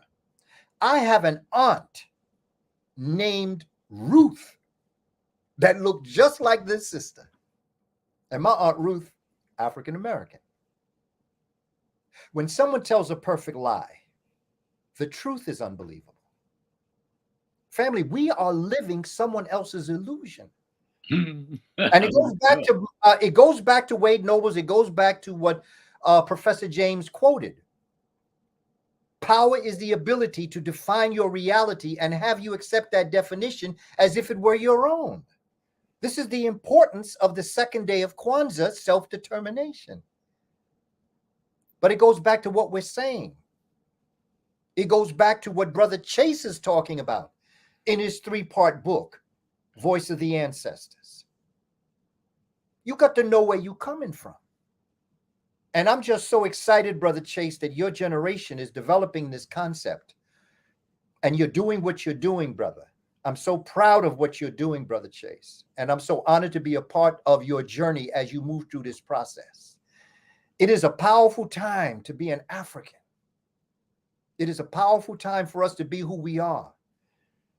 Because as we notice what's happening in Western civilization, Malcolm not only said what he said back in the 60s for the time he was living in, Malcolm said what he said for the times that we're living in now. Look at what's happening to them. Chickens have come home to roost. And you're exposing that, brother, and you're exposing it to your generation, particularly our young brothers, because we have to reach out to our young brothers who are feeling alienated because we're not involving them in their greatness. And I just honor us for doing this. And I just thank all of us who are on board here because, family, we got work to do. But it ain't over till we win. Yes. Thank you, Brother Kaba. On that note, we were talking a minute ago about some of the divisive methodologies of the enemy. And this is, both of you brothers are world traveled and spent time in the Caribbean, also on the continent. I want to talk about, and you're both educators as well. And I kind of want to talk about the indoctrination of our brothers and sisters abroad in terms of how, they may view foundational Black Americans, African Americans, thus for. Like, what are your observations there, Professor Smalls? Well, like, you remember when you first told me about this topic, and I said that, we're not talking those who we call the naysayers or who would attack Foundation Black American or make negative criticism. The number's so small you can't measure it. Media make them seem bigger than they are, this technology that we're dealing with.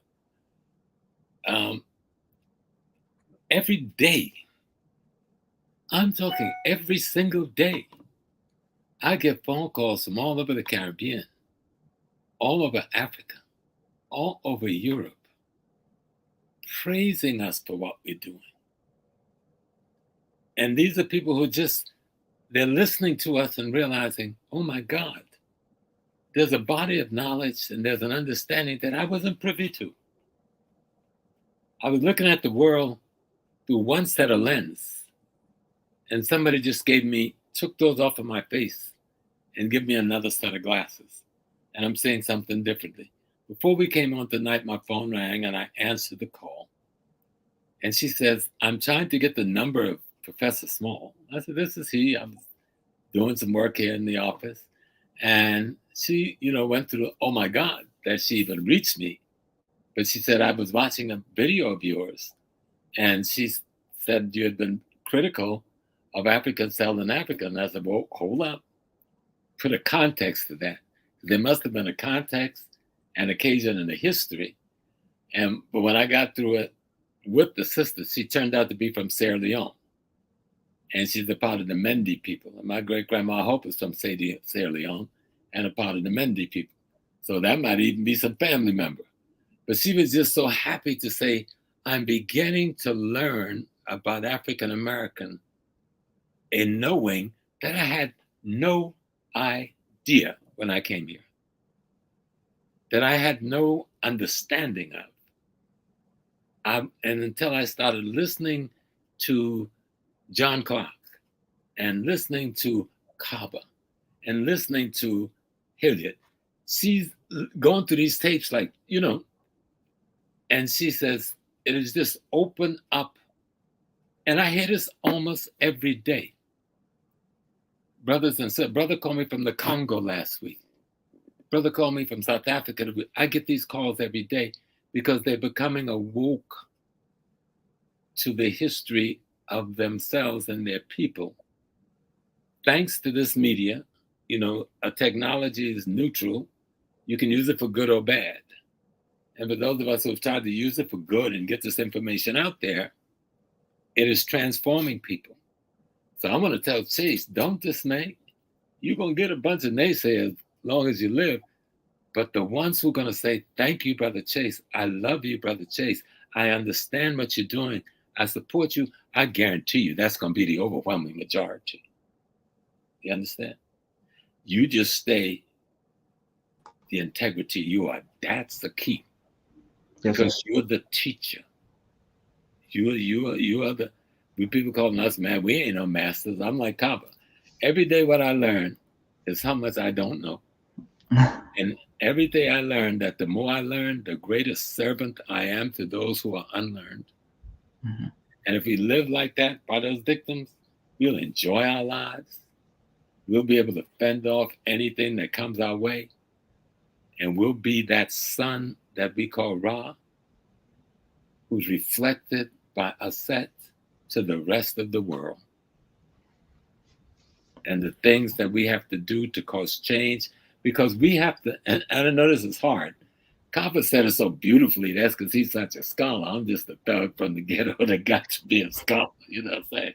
But we have to save the white people in case y'all don't know it, you know? Because our job is not just Africa, it is actually this entire planet. The planet is unhealthy. And it is our obligation to make it healthy. And as crude as our enemies have been, if we don't bring them to the place of the, and the Ewe, that's one of my love people, they call it Voodoo Daha and Voodoo Gadsi. The place, we have to bring the world to a place where the essence of the divine is in them, while the essence of that's Voodoo Gadsi. And the essence of the divine is in nature, as Voodoo Daha. That's our job. That's why we're here. Our mother and father gave birth to themselves as we to carry on the work that time will not allow them to do. You and me, you're Kaba. Even though we didn't give you birth, genetically, our words and ideas, when ingested by you, will alter your genetics such that you are also our child. That's another whole space to go to. Right. But that's called love and respect. And what we're carrying on here tonight is intergenerational transmission of not just knowledge, but responsibility onto your shoulder. Yes, sir. Not you alone. You have many comrades you will share it with, but you're the representative. Mm-hmm. And we're just your uncles. And this is what uncles do. Thank you, Professor Smalls. Professor Kaba, as we close the showdown, I just kind of want to just make sure we touch on this, because the youth is something that was spoken about quite frequently. Professor Smalls just reiterated with the intergenerational transmission of information. As a longtime educator in the New York City public school system, what has been your observations with children on such topics? Please, when you say that, what do you mean, brother? Okay, the children, before they are indoctrinated with foolishness, how are the children interacting? Are they coming, like particularly in New York City, is a melting pot. You know, I know you taught in the South Bronx for a long time, a melting pot, with so many different African groups coming here. Yes. What is some of the observations you've seen with the children on a younger age before a lot of the ignorance kind of seeps into their mindsets? Well, you know, I have to, you know, in my experiences, I watched, for instance, when I first started teaching in South Central Bronx, 1979, the #1 song that was on the air was called Rapper's Delight, Right. which ushered in the entire wisdom and knowledge of the hip hop nation as it would relate to, let's say, mass approval. Of course, you know that rap music was being done for many, many years, but put that aside. That's when I came in. When I would go, for instance, I would go to the bodega to get something to drink. I would ask for sorbeto, which means a straw, to drink a straw, STRAW. Over the years, there was an influx. In South Central Bronx is just what I would call, it's east of Washington Heights when you look at it geographically. Mhm. There was a strong movement of Dominicans into South Central Bronx. So I would go into the bodega and I would ask for calimete, because calimete is the Dominican word for a straw. Like sorbeto is from Puerto Rico, calimete is from the Dominican Republic. I watched the movement of Africans coming to South Central Bronx in large numbers, not just as African people coming from the African continent, but also they were coming as Muslims. And I got into a lot of trouble because I was telling them, look, you have to change the diet because the children are coming up in here eating, and you have food and lunch that has pork products in it. Muslims do not eat pork. So I got into a lot of trouble for that because they said, what, you want me to do something special? I said, well, you do it in other neighborhoods. Yeah. You follow the people's patterns of eating, no matter what it may be. Mhm. The point I'm making is that I watched large differences. I'll give you another example. Open school night, when the parents came, the last 7 years of my teaching career, of the 31 years, they put me back in the classroom because they just had about enough of what I was doing. So they said, we can't let you stay where you are right now. We got to move you. So they brought me into the classroom, which I had no problem with. And I would do everything that a teacher does. It was a middle school, 5th grade to 8th grade. And the parents would come in. Now, this is when there was a strong contingent of brothers and sisters that had migrated from the continent here. Guinea-Bissau, Akan, Yoruba. There was a number of different groups that came, a number of different nations. Okay. It is customary that the teacher speaks to the father, don't speak to the mother. In fact, when they would come in, they would move the chairs around, and they would move the amount of chairs for the mother and the children to sit behind the father. The European American female teachers, they went buck wild. They tried to change the chairs back around. And the mother would take the chair and bring it back to where it was for their custom and their culture. Right or wrong, good or bad, not going to judge it. That's their business. But according to their culture, it was the father that spoke to the teacher, not the mother. But they were so used to, they being the system, was so used to mother coming in, open school night. These women of European descent, some of them in their 20s, was tripping out over having to talk to a mature black man. This is what I watched happen over time in our community. Listen, family, I am on a crusade for young African-American men and women to become teachers.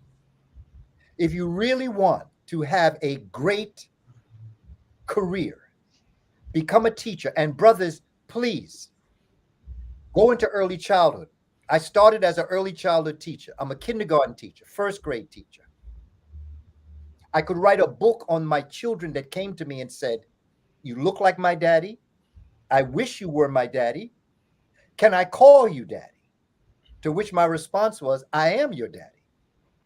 Because in African tradition, every adult male is Baba and every adult female is Mama. So I didn't bring you in biologically, but in my presence, I am responsible for everything that happens to you. So I am your daddy. When we used to take them into the lunchroom, you know, you take your children and you line them up, and most will line them up according to height. I couldn't do that because most of the time the children wanted to hold my hand as I was going to the lunchroom with them. So I had to alternate my children according to whose turn it was to hold my hand. One little boy, one little girl, walking down the hallway, holding hands with the children. The point I'm making is that to this day, I get emails. I get, well, not really emails until they get to talk to me. On Facebook, I get direct message. I get messages on Instagram because they didn't know me as Kaba Hiawatha. They knew me as Booker T. Coleman. And so they say things like, you know, I saw Hidden Colors. But the guy I saw, I know him as Mr. Coleman. I don't know him as Kaba Hiawatha Kamene. Are you the same guy that taught me when I was in the first grade back in CES 229, the school? I say, yeah, that's me. To this day, I was walking on the Grand Concourse in the Bronx, and all of a sudden I heard Jambo means hello, Kwaheri means goodbye, Bwana means Mr. I taught my children Kiswahili, and they didn't remember my name, but they remembered the song. And when I heard it, I looked and I saw them, and they was waving at me. Now they're in high school. This is back in the late 90s. They're in high school now. They came over to where I was on the Grand Concourse. They said, we didn't remember your name, but we'll never forget you. You taught us Kiswahili. Family, our children are parched by the desert. We have to create oases for our children. We have to teach them. I've often told African-American male teachers, female teachers too, but brothers, we have to step up our game to balance that male-female representation in the school. I told brothers, you don't even have to open up your mouth. You're going to have an impact on those children just by seeing a person that looked like you as their teacher. Family, we have to teach our own.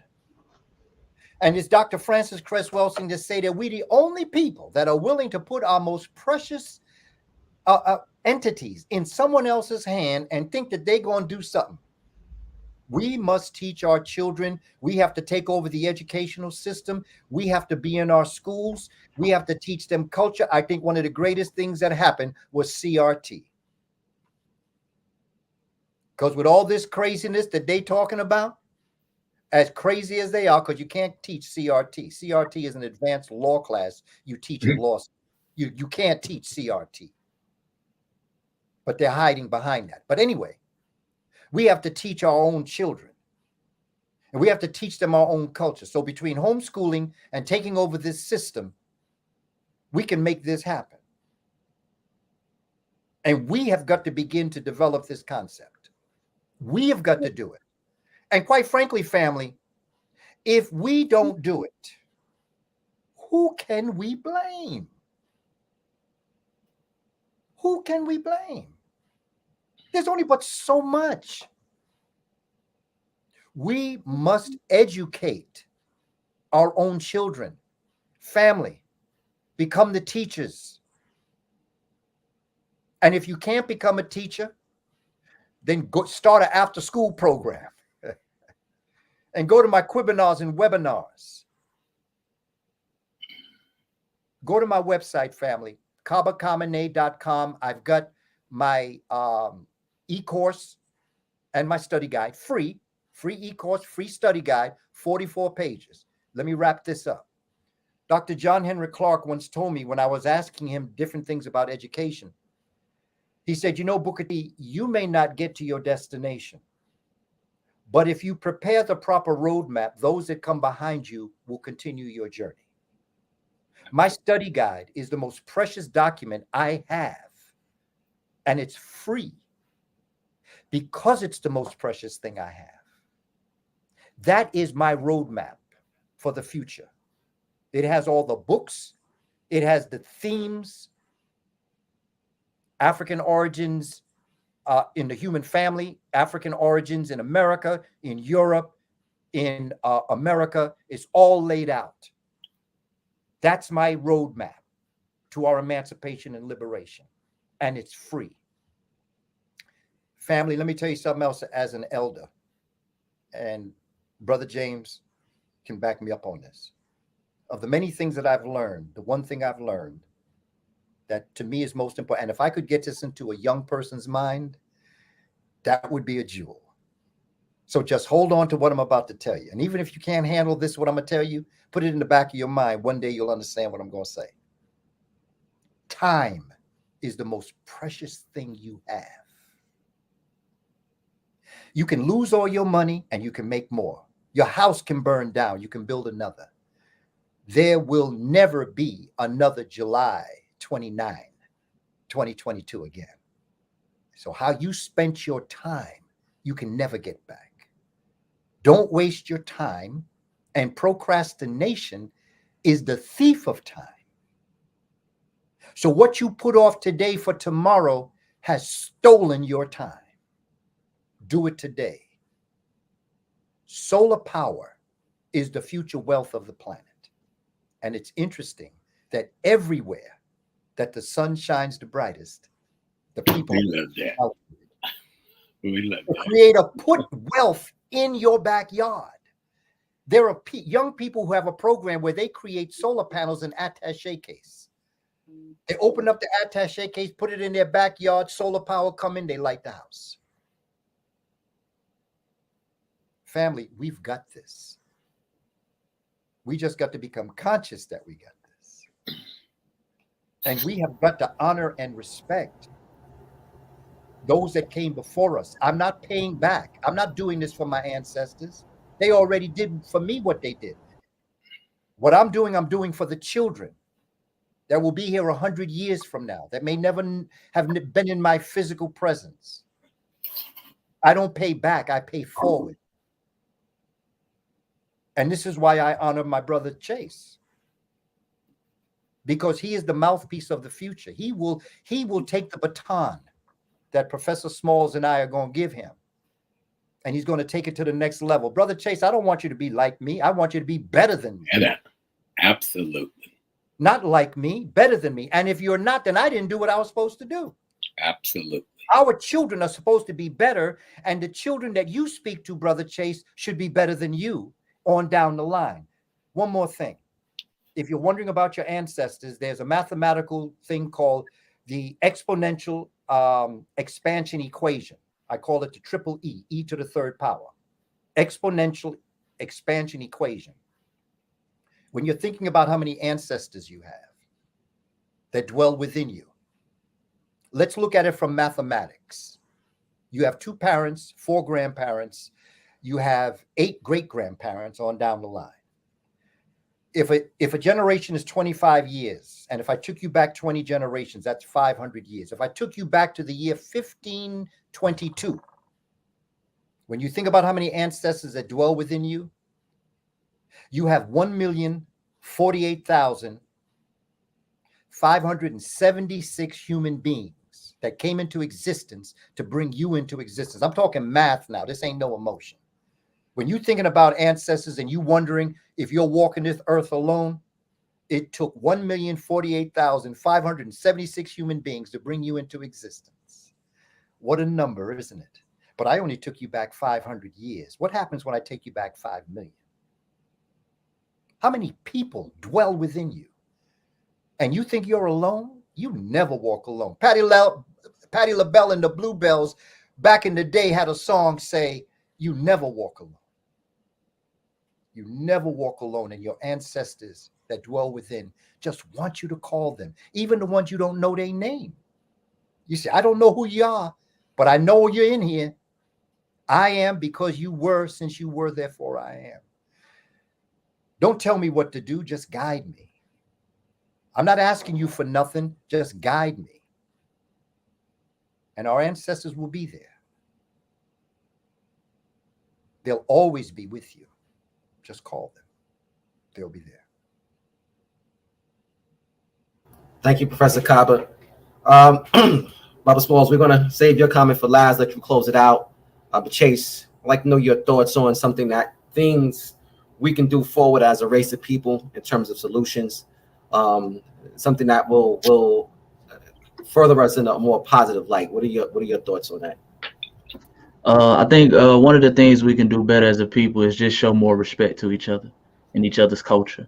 We understand that we're all genetically African, but we have many different customs, traditions, art forms, different things of that nature, and we have to show respect on that. We can't build a Pan-African community based off lies and disrespect. It's not gonna work.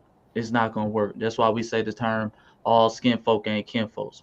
We can't build a community like that. So we have to show love, we have to show respect. And sometimes that just comes in the form of listening.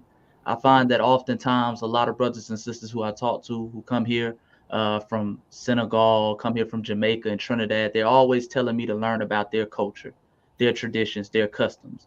But never is it kind of reciprocated. Never, because they already think they know about us. So I think a big thing right now is we have to learn to sit back and listen. Sometimes that's the greatest form of respect. And I think that's one thing we can do for even for the family who disagrees with the term foundational Black American. Sit back and listen to what we're saying. We know our history. We know where we come from. And oftentimes you'll find gems in what we're saying. I had a sister the other day, she's from Brazil. She talked about because foundational Black Americans kept bringing up how it was Black people here before the slave trade. I started looking into the history of pre-Atlantic slave trade in Brazil. And I found a lot of explorers talking about Black people in Brazil before the slave trade, like Antonio Pafetta and others. So these are the things that we can do just by listening to each other. We can get gems from each other, and I think that's a big thing. But we can't bridge the gap. We can't talk about Pan Africanism until we put respect on other people's name, and that's it. Thank you for that, Chase. Professor Absolutely. Smalls? Yep, I'm gonna smack you again, Chase, but Okay. take the smacking. It's out of love. I could take it, Bob. I could take it. I promise you I can. Never expect the blind to see, the deaf to hear, or the mute to talk, because you're just as blind as they are at that point, as deaf as they are, and as mute as they are. So I want you to chew on that. If you're going to be the light of the world, you can't let them dim your light because they don't have light. Okay. And that's important. And I'm saying this to you because I know and recognize who you are. The work that you've done thus far speaks to who you're going to be. And the other comrades, male and female youth who are working with you to take us to this next level, you got to come with power or the enemy will defeat you. You know, as Baba Kaba was saying, that all of our ancestors live in us. But take it to the last one, who was the first one, and that ancestor is God itself. That's who you are. Ignorance, because all of us have been under this veil of the ignorant one, who have through fear and terror made us think he's the intelligent one. So we know that. The brothers and sisters, both here in the foundational Black American community and those who've come from abroad, looking for food, clothing, shelter, safety, and security, just like we are.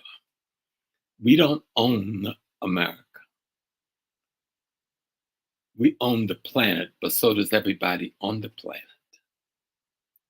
What we had is a peculiar experience, particularly over the last 500 years in America, that we're trying to elucidate so others can appreciate what that experience has allowed us to produce as a people. Don't let that get caught up and diminish who you are as a human being that owns the entire planet Earth, not just America. The entire planet Earth is your guardianship and your responsibility. The way you get guardianship of the planet will be determined by the way you handle the guardianship of the foundation of Black America. You understand me? It's not easy. Yes, sir, Some of these things will work your nerves, trust me. I mean, sometimes it will break your heart. I had my heart broken so many times until I learned to say, you know what? You know why you got your heart broken? By your people? Because you knew they couldn't see and you refused to act like they were blind. So at the end of the day, when they behave like a blind person, you get mad at them. No, get mad at yourself. You knew they were blind when you opened that door. Okay? You knew they couldn't hear when you opened that door. But because you could hear and you could see, you said that then everybody should know. Your ancestors brought you out of the darkness into the light. Everybody's ancestors have not been able to do that at the same pace that yours have been able to do. You're not special. I'm not special. We are the whole of humanity. If they ache, we ache. If they hurt, we hurt. If they're lost and walking in circles, we're lost and walking in circles. It is our job, if we can see beyond those limitations, to show them. And they're not going to always appreciate us coming to show them. What you and your comrades have brought to a greater light, maybe not even in your lifetime will you fully realize others realizing it. But we must take ownership also of a culture that we have not, because of our oppression, been able to take ownership of. And I've talked about this a lot. African American culture being owned by somebody else. If I go to play a jazz album now, someone from the Jewish community will tell me I got the copyright to that. If I go to play rag music now, somebody from another white ethnic says, I own the copyright to that. You can't use that. You know, study a sister, Ruth Brown. When I was young, I was in love. Booker, you might have been in love with Ruth Brown too. She was a rhythm and blues singer, right? But they knocked her back out of the industry because she started taking them on and trying to get the royalties for the brothers and sisters in the industry. She started taking them on in the courts. They kept it all low-key for years, but she finally won those rights for the brothers and sisters. But it took her decades, and she gave up her beautiful, she was the finest black singer, female or male in this country in the late 50s, early 60s. She gave all that up to fight for justice, for our culture. Study Sister Rosetta Thorpe. She wasn't just a gospel singer. She was fighting for the same thing you are, for the rights to be seen as an African American and have our culture be seen as in its own distinction, and we can own our culture. But we now, and this is something the youth have to really be hard about, you can own the peculiarity of the African American fragment without disowning the wholeness of the African cultural being. There's no contradiction there. I'm an African. Rap. Now, maybe the ancient ancestors call themselves something different, but the 99% of us today call ourselves African. So we could go with the consensus, right? But that's one level of my being. I'm an African American, foundational Black American. That's one level of my being. But guess what? I'm a Gullah Geechee, Chocora Nation person from the coast of South Carolina. That's another level of my being and another cultural manifestation that I have. And this last few months, I've been in South Carolina speaking to my home people for the first time in years, where they finally saw one of their children and called me home. I'm in South Carolina. I'm in Charleston. I'm in Columbia. I'm in Georgetown. I'm in Spartanburg, all in the last 30 days, talking about the struggle of just the Gullah Geechee Nation as a part of the foundation of Black American Nation, as a part of the greater African world nation. There's no contradiction in any of that. And even when I own my Chocora Nation, whose headquarters is based in Andrews, South Carolina. They wouldn't define us as indigenous people until the 1970s because they said the Chokoras was too black-skinned. Well, hell, we were black-skinned when they were starting to, when they had the Dawes list put together after the Civil War. But the point I'm making is don't lose your balance. My art is important now to truly understand. When you pick up this kind of weight, listen to the elders and the ancestors from the ancient times. They left us these systems. In Yoruba, I'm a priest in the Yoruba tradition. There we call it Iawapile, right? And in the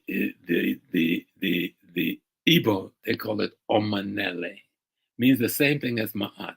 Harmony and balance within and without. And don't let nobody throw you off of that scale. You be the center post in the scale. Hard to do, but that's what you got to do if you want to win. I lived for years with people who tried to assassinate me over 3 times. Okay, I'm not going to even give you that story. You know what I'm saying? Because I believe that the power of the divine was so powerful, they couldn't kill me.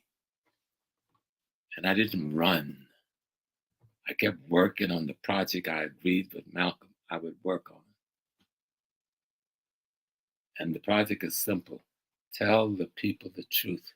Make it plain. Make it simple. Because it comes down to food, clothing, shelter, safety, and security. You can't have food, clothing, shelter, safety, and security unless you do what Malcolm says. Control economic, politics, and culture.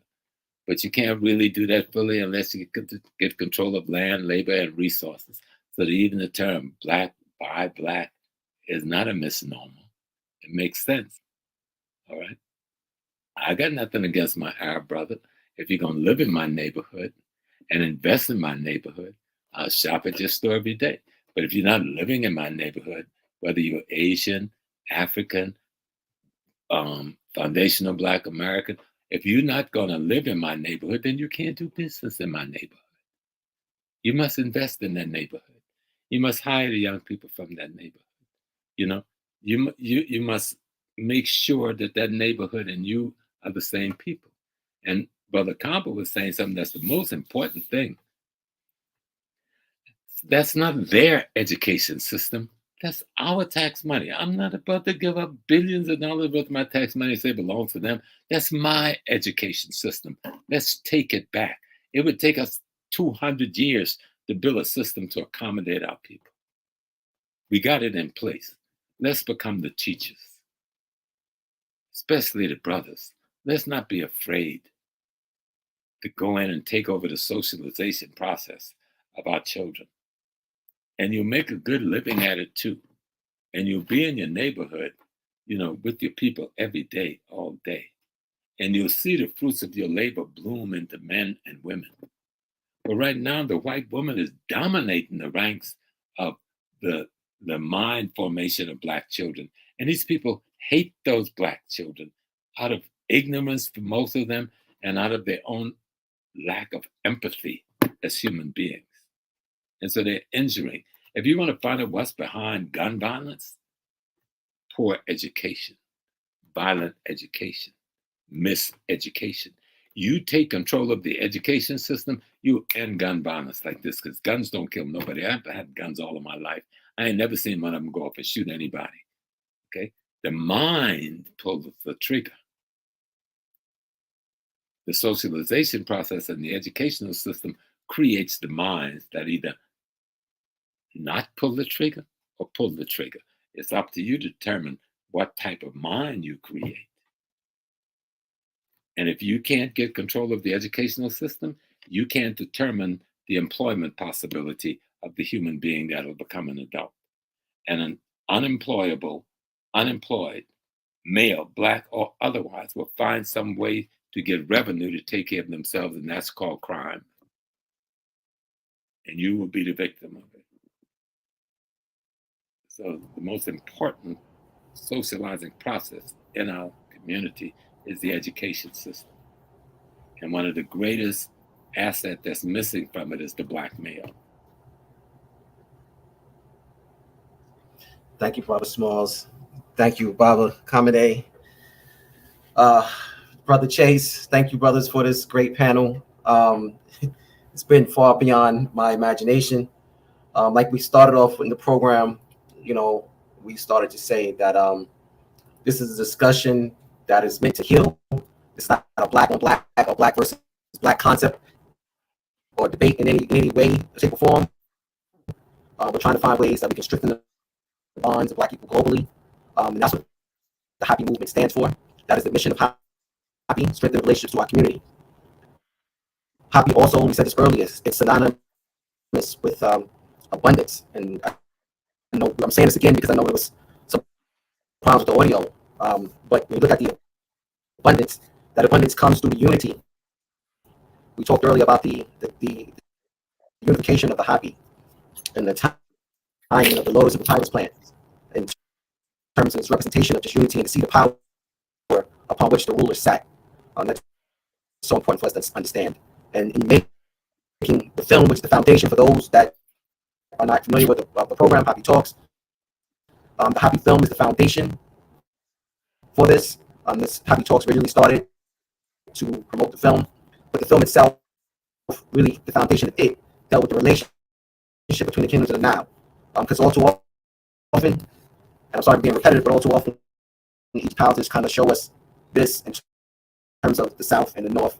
We know to be a misnomer. Here you see Ancient King Tut and or recreation, what they have in so-called Black Pharaohs. Hate that term, Black Pharaohs, or referring to the 25th dynasty rulers that came from the Napata region of the Sudan. It's so important that we understand this and where we are as a people. But with that, we understood the power and unity and the conference. And I just want to, before I let you two brothers go, ask you about your insights in the conference we had in Detroit. Professor Kaba, you came through virtually, but one of the things you requested, you were the only virtual presenter that asked for this. You wanted to actually see the audience. You wanted to feel their spirit. You asked us to put a laptop down so we could actually see the audience to really get a sense of what was happening. So I'm going to start with you, Kaba, and just talk briefly about your experience in the One Africa Power and Unity Conference.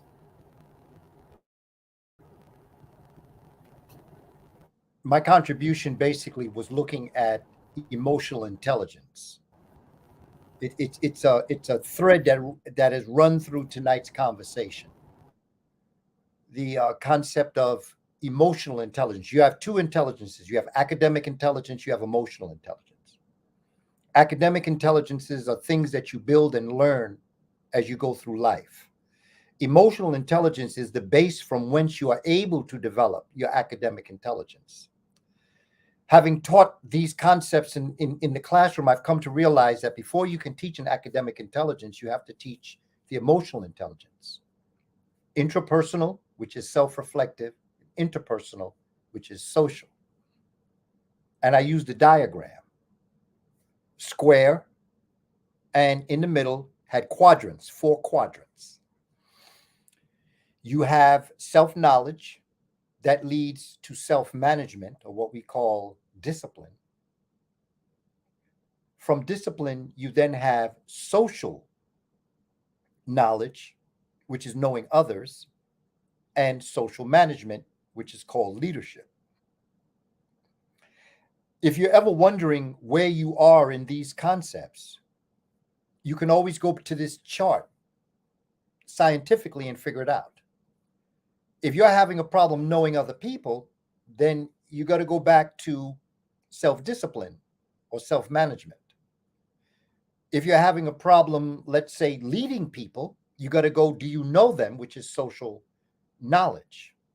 Social knowledge is built from self-discipline. Self-discipline is built from self-knowledge. The first step always is self-knowledge. Self-knowledge leads to self-management or self-discipline. Self-discipline then leads, because when you know yourself, you know how to manage yourself, then you can be open to know other people, which is social knowledge.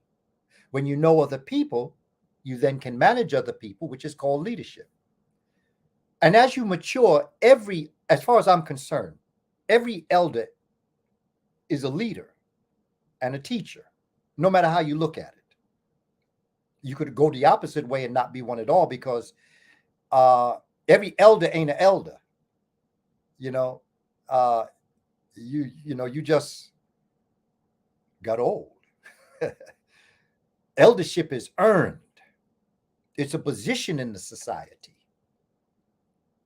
Through your time, you've learned. So that's basically what I presented. And I gave different characteristics and how to develop an understanding of the intrapersonal or the self-reflective intelligence, and the interpersonal and the social perspective, and to know the difference between them, and to be able to gauge your own life to understand this. Because family, this is what we have to do. And out of this comes unity. Unity is the cornerstone. Ain't nobody going anywhere if you don't understand one Africa. And one Africa is not just a human term. It's a nature term. It's a cosmic term. Africa is just a word we use. We have to be one with our ancestor. And as Brother Small said, with all those 1,048,576 ancestors I said you had, and I said, after 500 years, that's how many you have. If I took you back 5 million years, imagine how many ancestors you have. Well, the bottom line is what Professor Small said tonight. When you get back to the original ancestor, you only have one, and that's the Creator. And you are the Creator having a human experience. And if I can give you a homework assignment, because I am a teacher, got to give you a homework assignment. I want to tell you something Dr. Clark told me when I first met him. I was 12 and a half in Harlem. And he said, I'm going to give you this homework assignment. I want you to go, and I'm going to ask all of you to do the same thing. I want you to go home, and I want you to look in the mirror, and I want you to tell the person that you're looking at, I love you, and mean it. He said, because if you can't do that, there's nothing anyone outside of you can do for yourself. You got to love yourself. You got to love the width of your nose, the thickness of your lips, or the slenderness of your lips. You have to love the texture of your hair and the pigmentation of your skin. You have to love your height, your weight, and everything else. You must love yourself. The Creator don't make mistakes. And you are the Creator having a human experience. Keep on keeping on. It ain't over till we win. Solar power is the future wealth of the planet. Teach the children.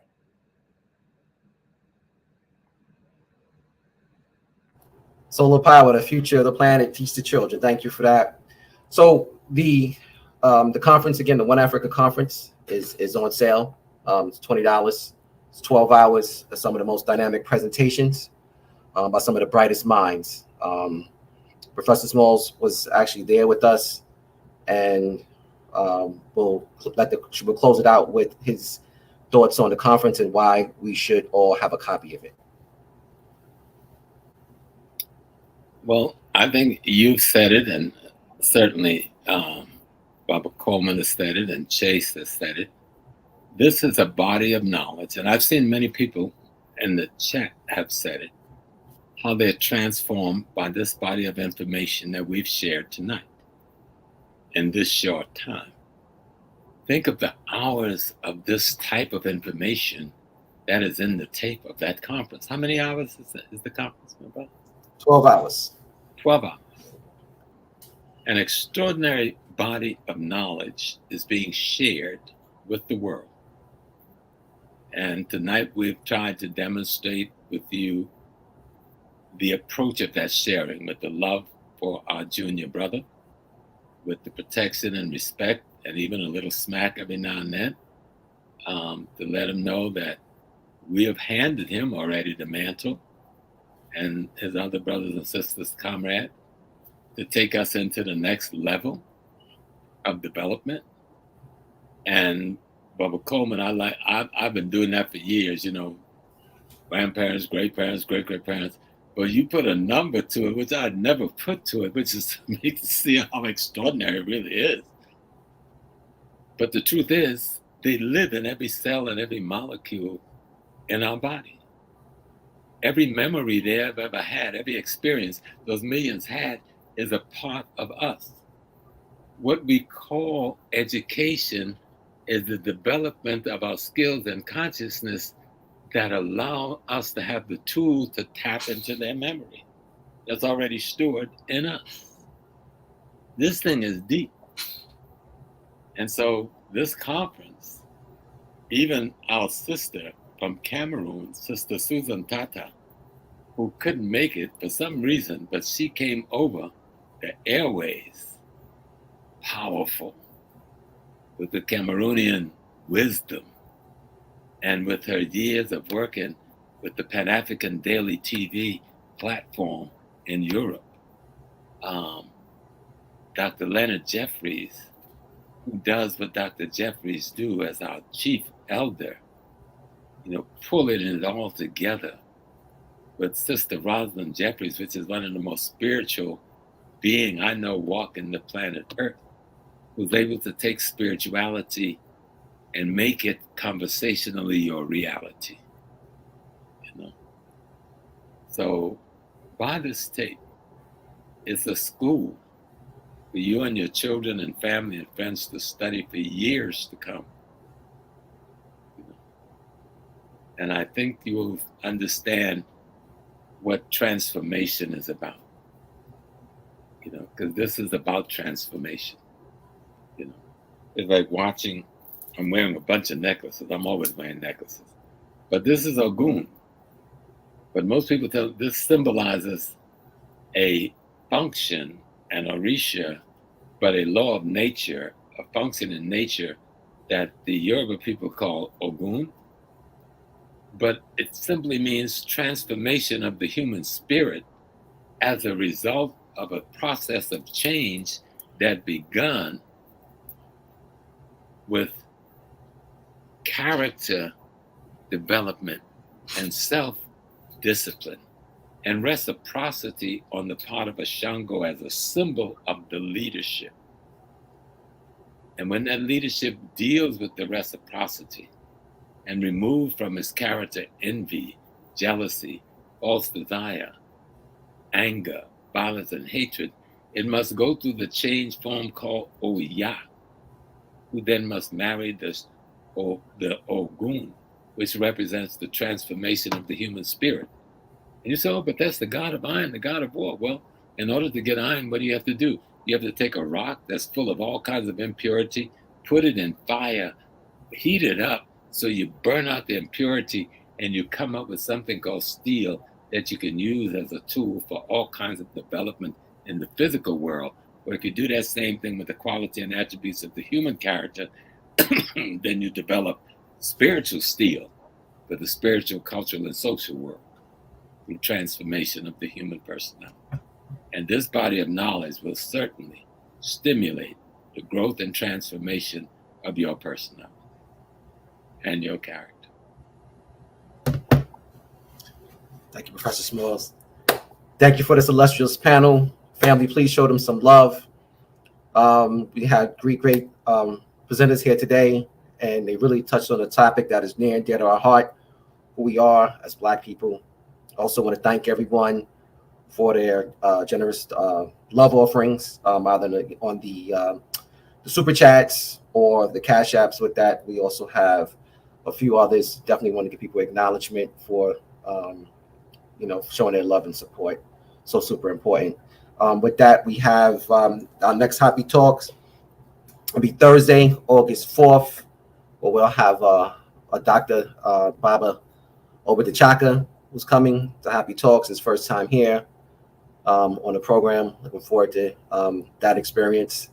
Also, for those who are new and you're not subscribed, please subscribe to us on Facebook, Instagram, YouTube. We're on our 25K push for YouTube. So if you're not, or if you are on one program platform, please subscribe to us on YouTube. Super important. Thank you for the love. Also, we spoke about the hapifilm. If you don't have your copy, everything you can get to hapifilm.com or HAPI merchandise, as well as the One Africa Power and Unity Conference and the HAPI newsletter. So with that said, family, We want to say good night. Wish you on behalf of all our esteemed scholars here tonight. One love, and power and unity. Peace. I don't know what we can talk about in this nation without talking about white superiority. Honestly, Who defines the meaning of God also defines the relationship between economy and God. African Americans spent $1.3 trillion last year, making us the 16th wealthiest nation in the world. Why have we not turned those riches into wealth to develop our community?